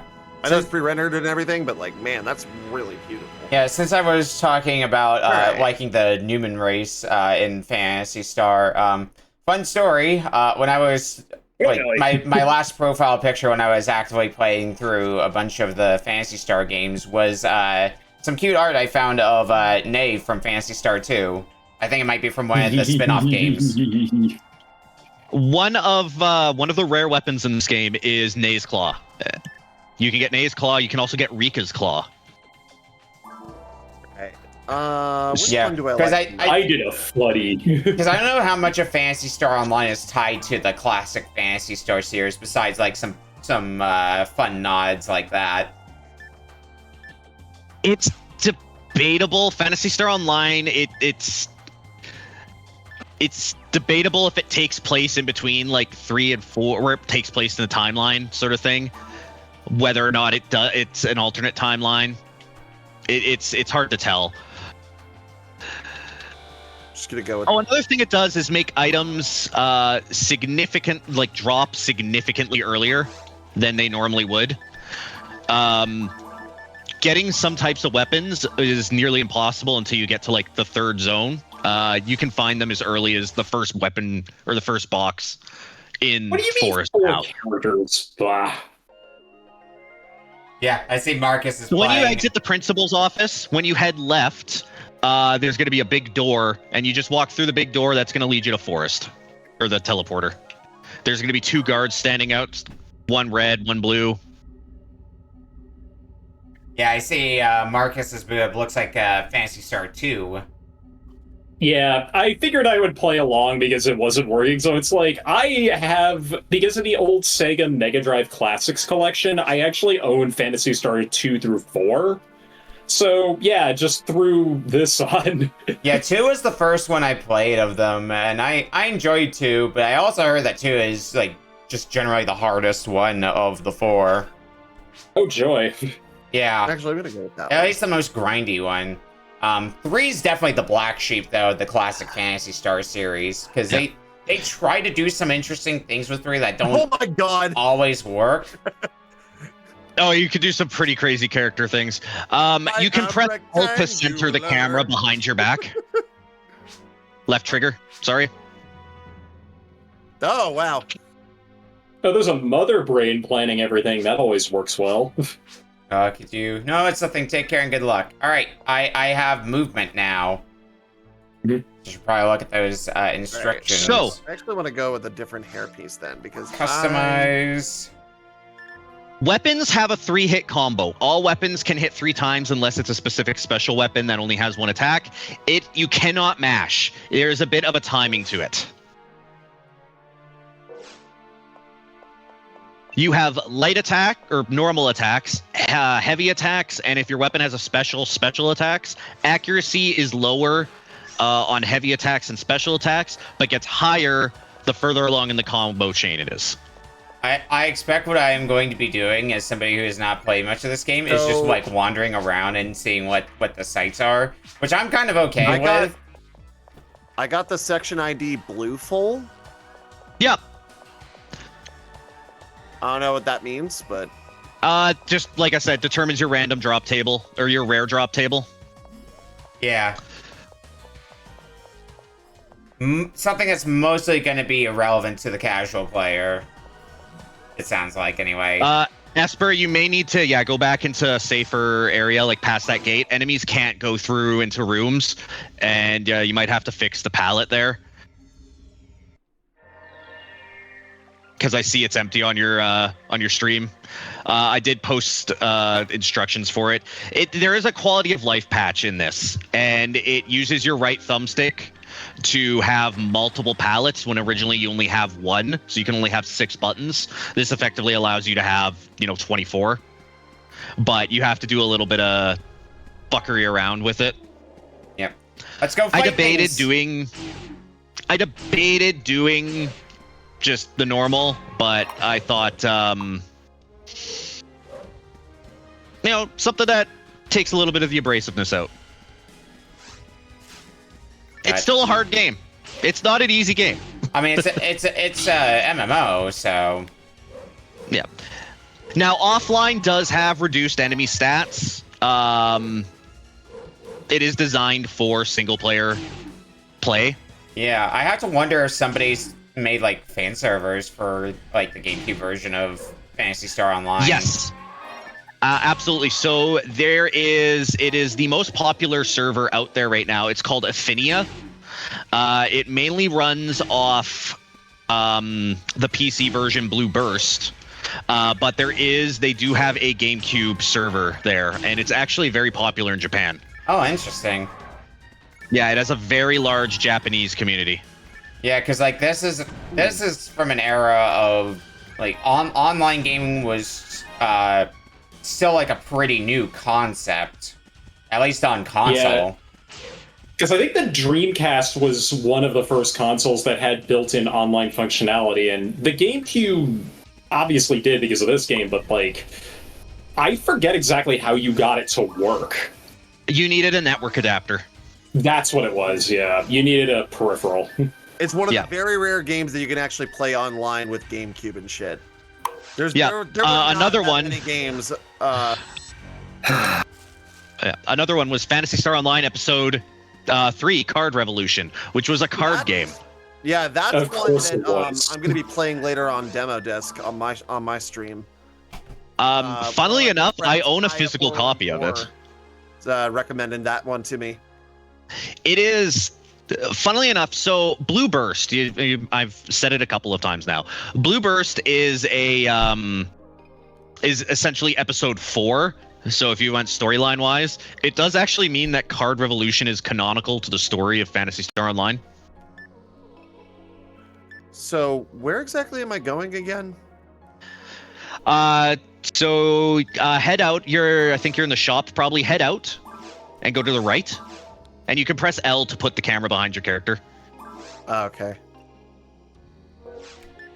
Yeah, so go back, like, past the principals. You're going to see a big wall with a yellow stripe at the bottom. There's 2 guards standing on either side. Yeah. That's a door that opens up. Ah, I see. Okay, there we go.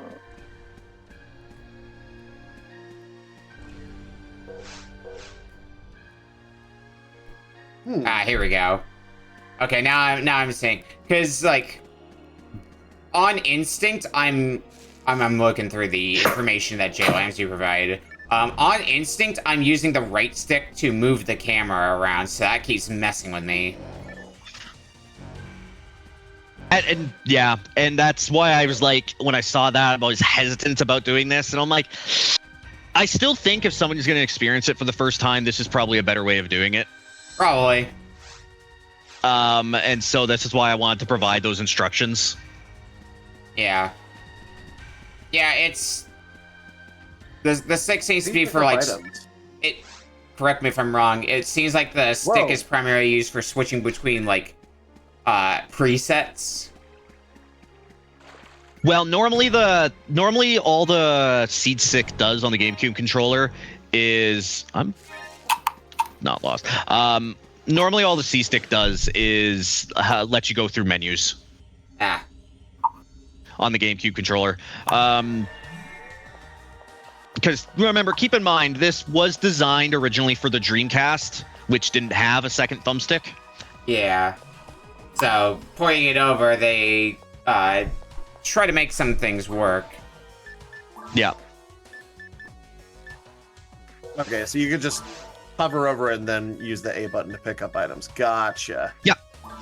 How come I can't go through the gate? Oh, I still gotta beat you. Ah! Yeah. So the best way to kind of... And I'm dead. MMO! Okay, so how do I use the items and shit? Do I just... so you're gonna notice you have an item on your palette that's gonna be set to your X button on your controller, so probably B. If you're using like whatever you have for. Gotcha. There, yeah. Yeah, or you can use them through the menu, but that can be a bit hard to do in the heat of battle. Especially because the game does. The game continues. That's what I was trying to do because I noticed that I had like the option to like have everything, but yeah, it's probably gonna be easier for you if you bind it to a button. Yeah. Now, like I said, every weapon can do 3 hits. You got to time it. So once you finished like the downswing, if you attack again, you'll do another attack. Yep. But it looks like it's something you can't easily just mash through if you. You cannot mash. That's absolutely correct. If you try mashing, it will never come out. Yeah. Looks like there's some sort of parry system as well for attacks, unless that's just random chance. That is you dodging an attack. Okay. Yeah. Okay. Now that I've got the 3-hit combo going, I feel like I'm making a little bit more headway. And then what you can do is you can start throwing a heavy attack at the end of 2 attacks. So it's light, heavy. And that'll do more damage. Yeah. If I remember which button I'm pressing. Wait, where's my sword? There we go. Fuck? I lost it. When you die, your weapon is unequipped. You have to go and re-equip it. Oh my god, that's so funny. That's okay, so in the Dreamcast version, when you died, you dropped all of your money and your weapon on the ground. So you had to go grab it again, basically. Rude. Yes. So if you were playing online and you had a really nice rare weapon and you died, somebody could just pick it up. That's dumb. Yeah. Vulture's a lot of them. Yeah, Vulture's a lot of them. The Phantasy Star Online, less so on the Dreamcast, but there was a couple of things that happened. One of it was called Nolling. It's N-O-L, named after the character Noel, who's in one of the quests. And basically, it would somebody would join the lobby, use a Game Shark code, and change your character to be Noel. And basically, you could have a max level character, and all of a sudden, you're a level 5 Hugh Neural. And if you progressed far enough to have it saved to your memory card, that was it. Well, you had to just immediately disconnect and shut off the system. Yeah, I'm guessing being an online game, this isn't the kind of game where you could just make a backup save in your other memory card or something like that. Because I know some GameCube games disable that. Like, I don't think you can do that in Animal Crossing, for example. I can't remember about this one, yeah. Like, if you can't do that in games like Animal Crossing or Pokemon, I can't imagine being able to do that in Phantasy Star Online either. Just so they don't have you, like, save scumming or anything. Yeah, I would hazard to guess. I don't believe they did, no. Now, another fun fact about the save files. Ray Grappies, they're cute. Yep. Yep, I died. So they play dead. You can't actually kill them. They play dead. Oh, good. And if you stand around them, they'll eventually wake up and run off. So I believe I remember what the answer is to this, but I'll ask anyway. Say I were to, in the year of our Lord 2026, pick up a copy of Phantasy Star Online on the GameCube. The whole game you can still play offline, right? It's not like just a game that would be collecting dust. You can play the whole game. Your best option is to pick up, if you want the most offline content, you can pick up a copy of this. If you can find episode 1 and 2 plus, you want that. It's theoretically, it's 99% the exact same game. Save files work between both of them 100%. Hell, you can take save files from this and put it into this ROM hack and put it into one of those, and it's perfectly fine. The only difference between the not plus and the plus version is the plus version has quests, has online only quests that you can play offline. Okay. I'm gonna look into finding this out, because something tells me this is not easy to find. What, the game? The game plus is very expensive. I'm gonna say, I'm pretty sure. I'm looking at one. I'm pretty sure it holds value. Complete in box is over 200 for the GameCube. Yeah, the Japanese one is actually pretty cheap. But yeah, I was gonna say, like, I didn't remember it being like the most expensive GameCube game, but I also remember it being far from the cheapest. Yeah. And I own a few pretty expensive GameCube games. Like, I own Ribbit King, I own Gotcha Force. So I've got some of the big hitters in that library. I've just got a whole bunch of new weapons. Interesting. All right. All right, let's try this again. Like, I could see myself, like, playing this back when it was new and just kind of getting lost roaming around the world in a good way. Just, like, kind of wandering around, taking in sights, letting yourself get immersed. Yes, so Forest, Mother Earth of Dishonesty is the track that plays in Forest, and it lives rent-free in my head. It's how you start every morning now. It's this game, like I said, I picked up a copy of Nintendo Power. I think it was like January 2013, and I saw this game in there, and it was one of those things that it grabbed me, it hooked me, it never let me go, and every year I'll play through this game. I'm gonna guess by the way you talk about it, this was your foray into Phantasy Star as a series as well. Like, you didn't really have info about the classic series going into this. So I didn't know it was... I actually knew of Phantasy Star 4. Okay. I didn't know of the other ones, but I knew of Phantasy... Let me think of the timeline here. Sorry. 5, 6, 7. Okay. I didn't know of the other Phantasy Stars except for 4. I had actually emulated 4 a little bit and kind of bounced off of it, so I didn't know it was related to that. Yeah. And then it's just, yeah, it awakened something in me. And I'm the first to admit, I love games that... I don't know what the best way to describe it is, but I love games that I can admit are not for everybody. Yeah, and that's like, a lot of I what don't we expect. Like, that's a lot of what we, in some ways, specialize in here. Yeah. Oh, yeah. I 100%.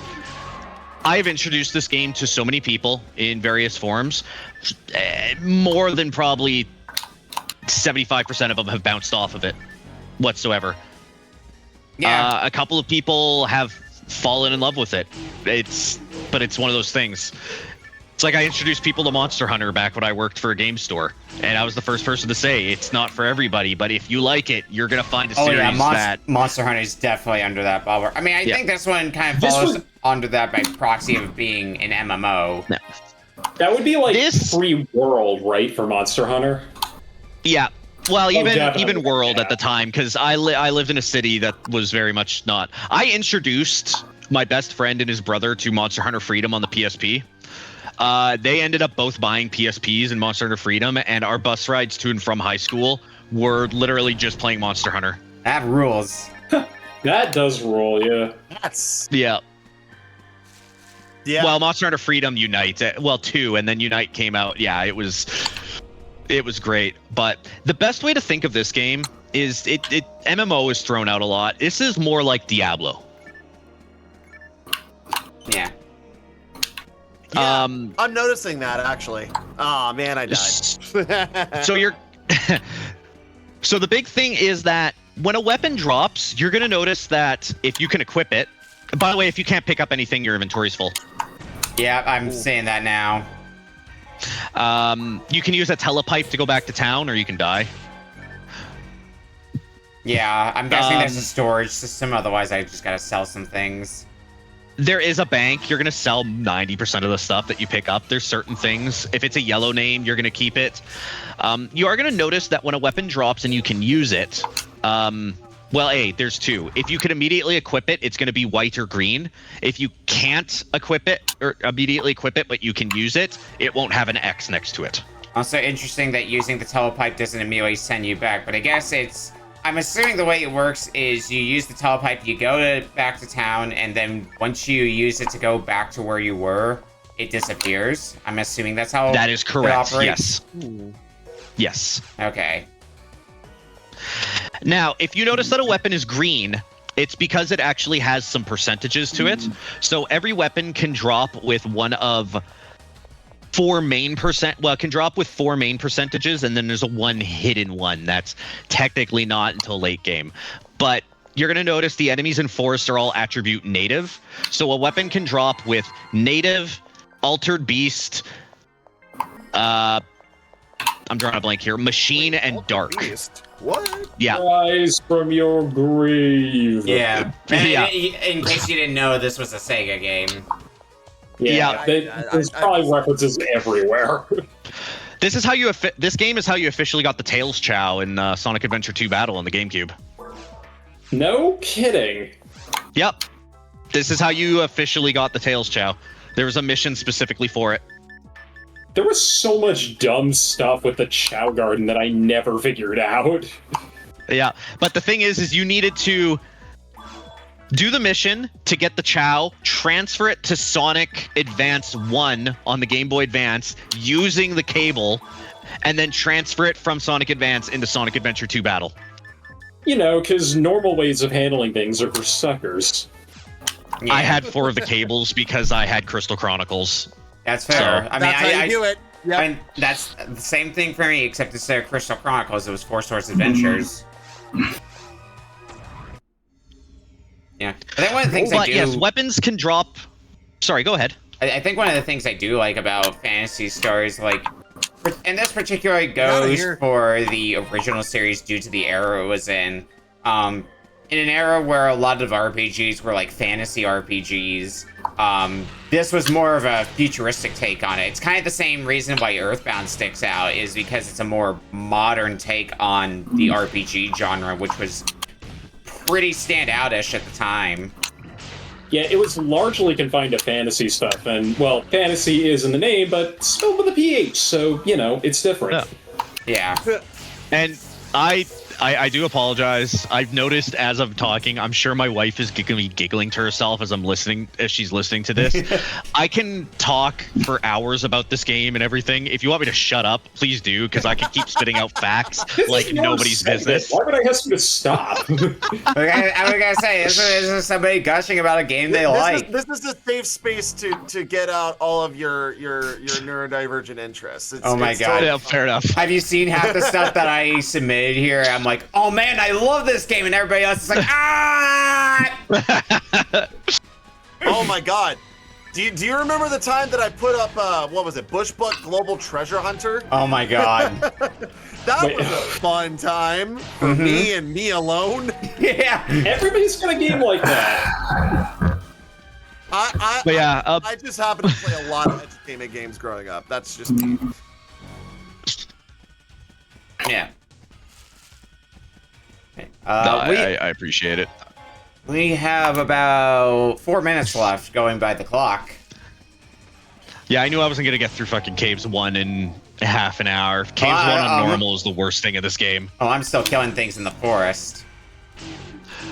Funnily enough, I could have probably beaten Forest twice by the entirety of it if I would have went there.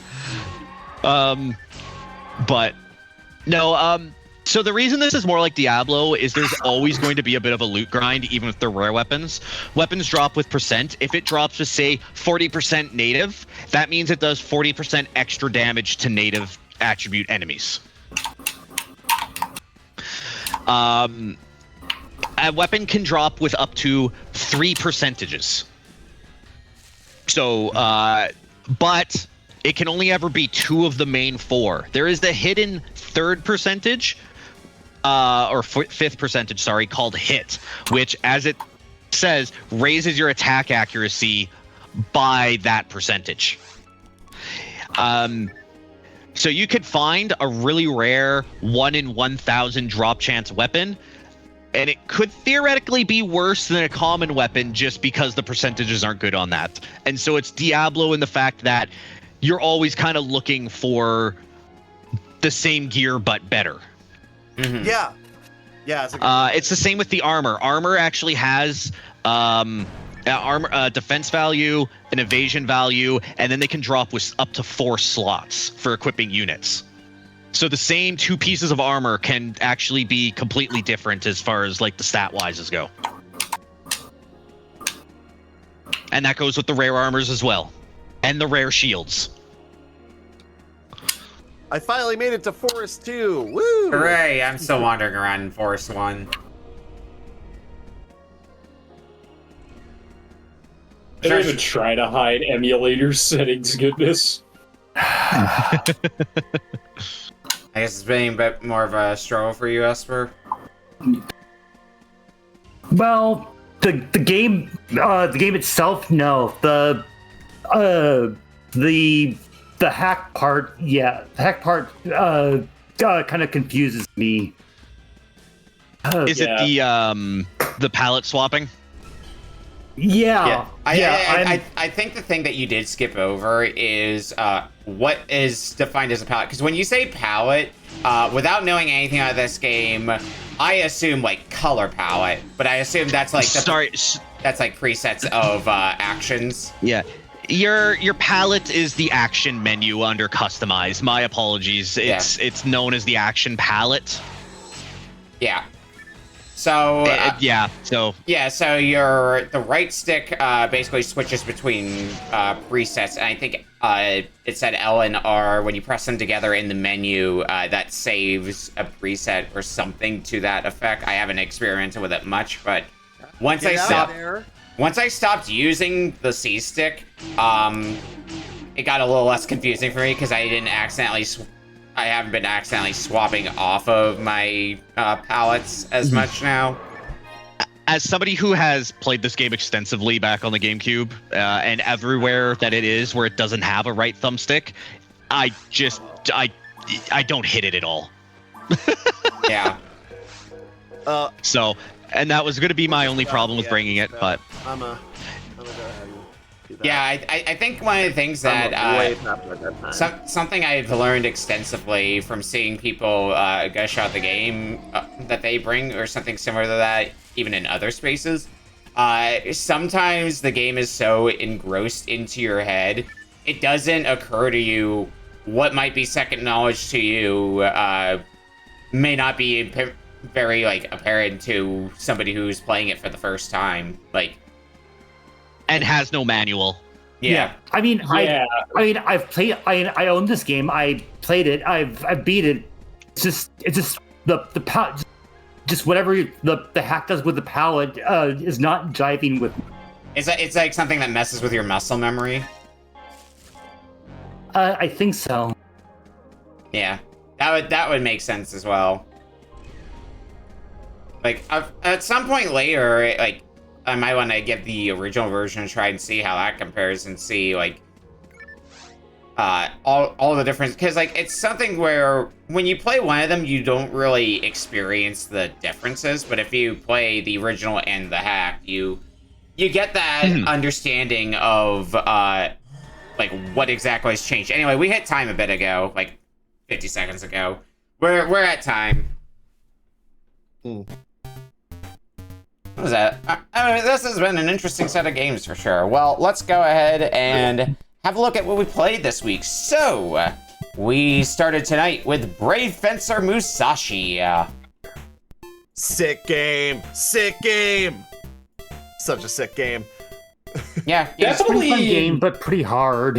Yeah, definitely one of the best games of the PS1, I think. But also, like, yeah, it can be pretty tricky, especially starting out in that first boss. Yeah, that the first part, Brave Fencer Musashi, is definitely a little bit of a wake-up call, like particularly when you get to the Steam night, because like you expect, oh yeah, it's the intro boss. Yeah, this is gonna be a cakewalk. No, it's gonna push back against you somewhat if you're not prepared for it.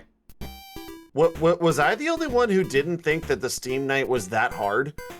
No, it's absolutely not hard, but I've played the game many times. So yeah. I mean, I haven't played it as much as you have probably, but like I didn't have a hard time with that at all.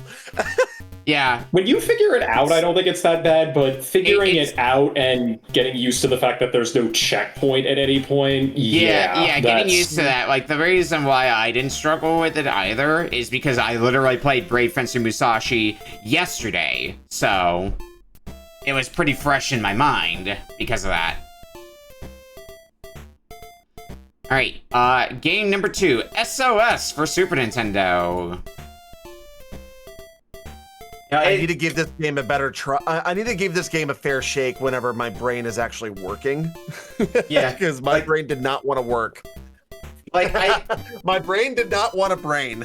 Like I think this is I like the ideas that are going into this. I think the ship turning is a very neat mechanic, because that basically means the whole map is also turning with it. And thinking about like that in like. Imagine playing something like, you know, like Castlevania Symphony of the Night, where, you know, you have the inverted castle there. But imagine instead it's the one castle, but periodically the whole castle rotates 45 degrees. Yeah, it's a weird... That's kind of what the game is going to me. Yeah, what's up?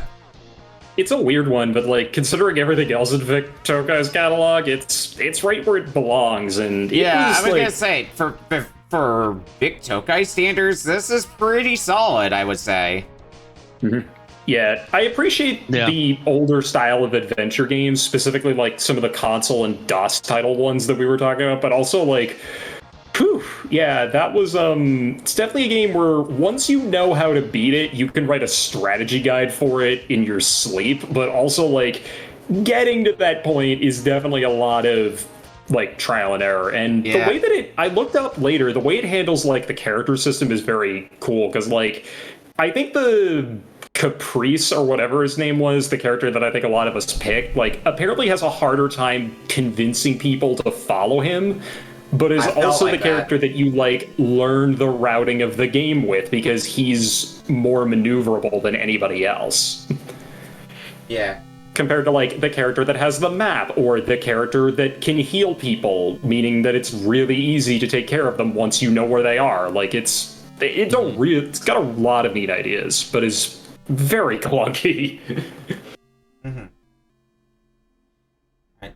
Game number 3, Tricky Kick. Another game I'm going to have to revisit when my brain actually is working. Love these puzzle games, man. I just really do. Something is either broken in my brain or working perfectly, because, like, I was having so much fun. Tricky Kick is like... It is... Go, yeah, you first. It is one of those games that it was giving me a lot of the same feeling as when I finished a difficult puzzle in Void Stranger. It was like, okay, yeah, I got it, but at the same time, at least with some of the other puzzle games that I enjoy playing, there's generally I can find out, kind of piece out what I have to do at the start. This one, it's like I take a look and I'm like, what do I do? Like this looks impossible from the get-go. And then it's like, okay, I got 2 moves. Then I have 2 more moves. Oh, I did the wrong move, but I don't know I did the wrong move until 13 permutations down the line. Tricky Kick is the epitome of a game where playing it in a setting like this, where I'm just kind of casually playing it, I'm having a great time with it. But if I were playing it blind for like Mystery Turner or something like that, I would hate it. Where you're actually trying to race the game. Because God knows, in a mystery tournament setting, you get somebody that's just like a puzzle god, and it's just like they're just hell on a tin roof through the puzzles, and you can't get through. Like you're stuck playing solitaire to run it back. Like, well, I'm glad now that because of this, next year in mystery tournament, if it gets pulled, I never have to play it. Yeah, it extremely looks like a game that would be in mystery tournament at some point or another. Like they love their puzzle games over there. I'm aware. I know you'll just have to play like caveman games or something instead, JLambsy. Like just you wait. No, he's got to play Orb 3D. Oh god. Listen, I played Adventure of Batman and Robin on the Game Gear in Kuso. Game Gear. Oh yeah, no. I saw that one. I don't know if you played the Genesis version. Genesis version's legit pretty good, but it comes with a heavy flashing lighting. That was Genesis version genuinely has really good stories behind it, and I was able to dig some stuff up that I'm like love to talk about in detail, but obviously not here. Yeah. All right. Getting back on track here. Game number 4, Tony Hawk's Pro Skater 4 for most of us PS2 version. For me, the Xbox version. Still can't believe you pulled up the like legit OG Duke controller. Look, if that is usually if I have a move. copy of the game and it's like a game where there's actual saves and such, I'll pull out my actual copy so I can get a save going. Something like Trick Kick, I don't care too much because there's not like a save system beyond the password save. But something like this where I can actually start a file and then resume that file sometime later should I choose to, I'm like, hell yeah, let's do this shit. I mean, to be fair, like, I've just played this game a lot. Like, an unhealthy amount of my childhood was sunk into the Tony Hawk's Pro Skater series. So, I never really got to play any Tony Hawk. But like, yeah, never got to play any of the Tony Hawks after Pro Skater 2. So this was nice seeing the differences. I don't know if I'd like it more than 2, but that could just be nostalgia talking.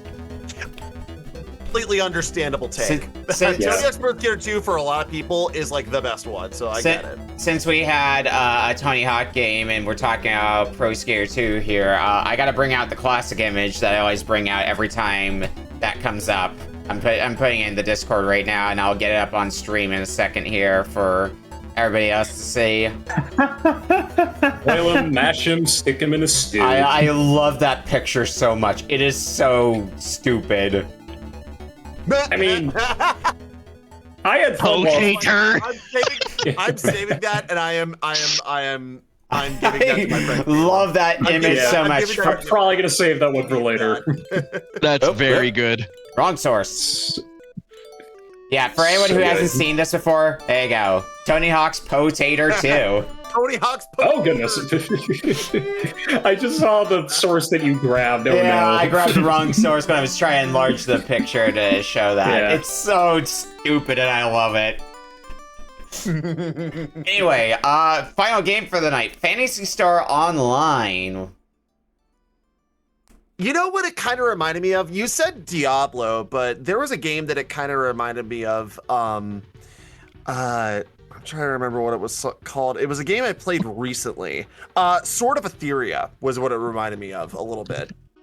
I mean, you guys were talking about Diablo. It's a PS2 action RPG. Yeah, y'all were talking about Diablo. I was thinking more like, well, God, Path of Exile isn't even a good comp because, like, that's so different in what it is. But yeah, it's like knowing that it's more similar to those type of online games compared to like what we traditionally like think of as an MMO experience and what got defined through like EverQuest and World of Warcraft. Oh my God. That's a freaking name drop.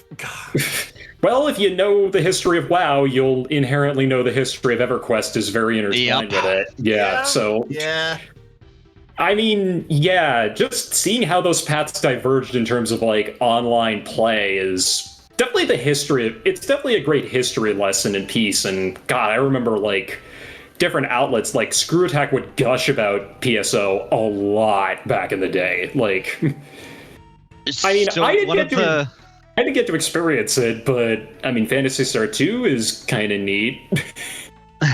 One of the things with Phantasy Star Online, this story is stuck in my heart the entire time, kind of related to everything, is how somebody had actually met somebody online in the game, a story or whatnot, right? And they eventually ended up meeting each other. They started going out. They got married. They actually contacted Sega, Sonic Team, and they... because they were going, I can't remember what mountain, but they were climbing a mountain and they wanted to plant a Phantasy Star Online flag on it. And they gave them a flag and they went up together and they planted this Phantasy Star Online flag on top of a mountain. That's rad. That's amazing. Fuck. Wow. Nice. That's and the fact that like Sonic Team was also just like, yeah, let's do that shit. That's also really cool. I think it was because at the time Yuji Naka was working on it, and Yuji Naka was the one who gave the go ahead for like giving the flag and everything. So before he was getting arrested for insider trading. Before Battle in Wonderland, yes. Yeah, one button combo enthusiast Yuji Naka. All right. Well, back on track here. What's everybody's game of the week? We'll start with Esper. Actually, my game of the week is actually probably Tricky Kick.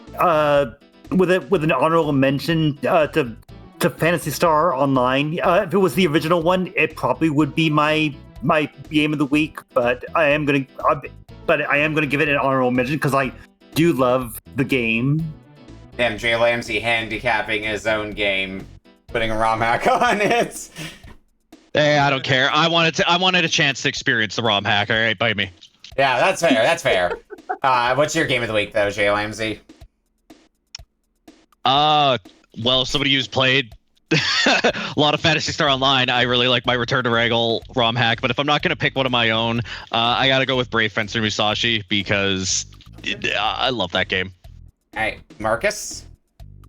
Well, Tricky Kick made me laugh the most, so that's probably the one that gets it by default. I've really defined a lot of my game of the weeks by like, what just like touches my soul. Like last time I was on, it was Ivy the Kiwi, just because that ended up being so cursed, and like, Tricky Kick wasn't cursed, but it was just like, yeah, this is the average puzzle game experience when, like, multiple people are just having their brains melt simultaneously. It's rather charming. Hell yeah. God, this stupid puzzle game sicko mode. I don't know what's wrong with me, but yeah, God, what am I gonna do? Boot up, like, Guru Logic Champ or Anti-Chamber when this is done? Hell yeah, Guru Logic Champ, baby! You know what you should do? You should boot up Mega Panel for the Genesis. That's a game that I brought on not too long ago on Retro Boot. Oh, play no. Sepia mode. Don't be a coward. I will, if you insist. I'll fucking do it at this point. Ooh, as a puzzle game sicko, have you played Dharma Dojo? No. Oh, no. This is a rabbit hole. I might need to give that to you at some point or another. Anyway, brother. Back on track here. I think my game of the week of the set... I think I'm going to give it to Phantasy Star Online, but I do want to give an honorable mention to SOS. It's the only game in this set that I had no knowledge of going into it, and like, it being Vic Tokai kind of set the pace for me, and like, it hit above the mark for Vic Tokai, I would say. So that is enough to have me fascinated by it. Right. And lastly, Redlion. So, if I'm not gonna choose my own, Brave Fencer Musashi probably would be the choice for me. Although, I did like I liked all the games on this this set. I'm just SOS and Tricky Kick. I'm gonna have to go back and play again. And PSO, even though MMOs aren't exactly my forte, I've been playing enough like action RPGs, like what we said before, Diablo, Sword of Etheria, even Odin Sphere a little bit, kinda, to where I like it, but this would have to be a game that I would need to play with like my crew or whatever. Like, one of my mods, Rega, we brought up Crystal Chronicles earlier.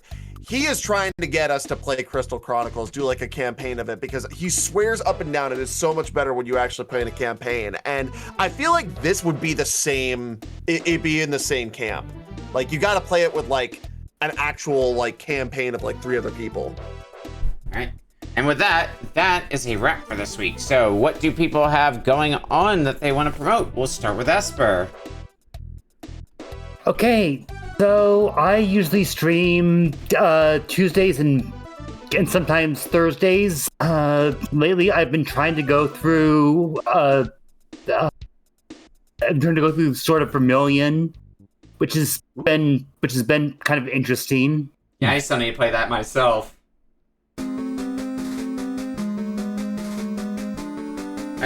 Alright, JLambsy. Well, I don't really do much streaming unless I'm particularly streaming for any sort of, mystery tournament, Cuso Grande, anything like that. I guess what I've been doing mostly is playing Void Stranger and absolutely loving it, despite generally disliking puzzle games. Something about this one just clicks with me, so I definitely... We picked it up under the assumption it's like, okay, this looks like a fun little like Game Boy style puzzle game with a decent soundtrack, and I'm on like the 5th layer of an onion here. Like, it just keeps going and going. Having not played Void Stranger, but having heard enough about Void Stranger, I've heard that game goes places. Without spoiling things. Without spoiling anything, the ending that 99% of people are going to get their first time through is one of my favorite endings that I've ever gotten in a game. Ready? Marcus. With just... Oh. Yeah. So, no, go ahead. Okay, Marcus. Well, my stream has been on indefinite hiatus owing to, like, a fair number of personal issues, including, like, figuring out what the hell I want to play, but I'm gonna do the thing that I've been doing on Retro Book Club recently, I can talk, which is, plug this. Super Alloy Crush is a game that I kind of helped work on a volunteer basis. It's in early access right now. Pushed a recent big update, like fairly recently, and looking at a hopeful 1.0 release at the beginning of next year. So if you can give that a look or wishlist it or what have you, that'd be pretty cool. As for my own streams, like, yeah, it's still totally up in the air, I'm gonna be honest. Alright. Lastly, Redlion. Alrighty, so twitch.tv/Redlion and Friends. That's where you can catch me and all of my friends. We do a bunch of dumb stuff. Now we're starting to do 4 streams every week. Next stream will be on Sunday, where I'll be tackling the Titan boss and, cross fingers here, hopefully get into Chapter 5, long awaited, of Deltarune. Tuesday is when I'm going to be bringing back Demo Disc. I'm going to be starting off with a game that I'm sure the Goddess of Games will appreciate. Okami for the Wii, as requested by Polk Kitsune, also regular contributor of the channel. Wednesday, I'm currently going through my 100th game in Save Point Redux, and that is Earthbound. We're currently at, I believe, the part where we start playing as Jeff, who we've named Dex in our game. And Thursdays are community night. It's just games that I get to play with everybody else. And yeah, that's about it. Oh, and there is one other thing that I am working on since what was it? Marcus brought up or was it Marcus who brought up the game that they're? Yep, that was me. Yeah, I am also working on a game called Crossover. It is an RPG Maker game that is going to feature characters from multiple different video games being all put into one game, and you basically have to use the powers of these characters in order to save the world or not? Question mark, question mark, question mark. It's currently in alpha stages, but I stream on Tuesdays when I'm not doing demo disc, work production streams of that game. So if you guys want to pop in and potentially take a look at what I'm cooking up and entering in the game world with, come on in. And yeah, that's all I got. All right. And as for me, schedule for the upcoming week, let's see here. We'll be doing some multi-world tonight. A little bit after stream wraps up, so definitely stick around for that. I'm going to be playing both The Legend of Zelda Oracle of Ages and Oracle of Seasons, and if I get in BK, well, I'll have Jet Set Radio on the side to play. That's going to be my BK mode game to see how far I get in that before the multi-world ends. Sunday, we'll be watching more Game Center CX in the Discord, and Speed Bump on Smite's channel as per usual. Tuesday, we'll be doing more Ys 8. Wednesday will hopefully be the end of Final Fantasy IV Advance. We beat the game last time, so it should just be all the post-game content, which I'd like to think we can get done in a single stream, but we'll see.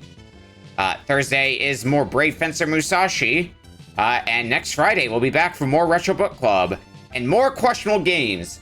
As a note, next Friday's Retro Book Club will be the last one for 2 weeks' time, because the week after, I'm going to be not home because I'm going to be at PAX West. And if you're going, feel free to swing by and say hi. But we'll be back.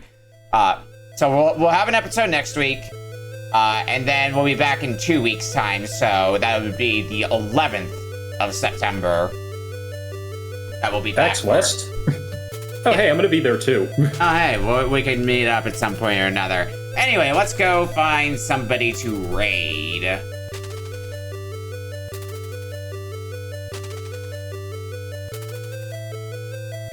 Well, speaking of, looks like a bunch of the multi-world crew is starting to get together, so I'll send you all over there and just send you folks over to Poketsune. I'll be joining there very shortly. But go enjoy some multi-world, and we'll see you back here next Friday for more Retro Book Club. Night, everyone! Hey. Sleep.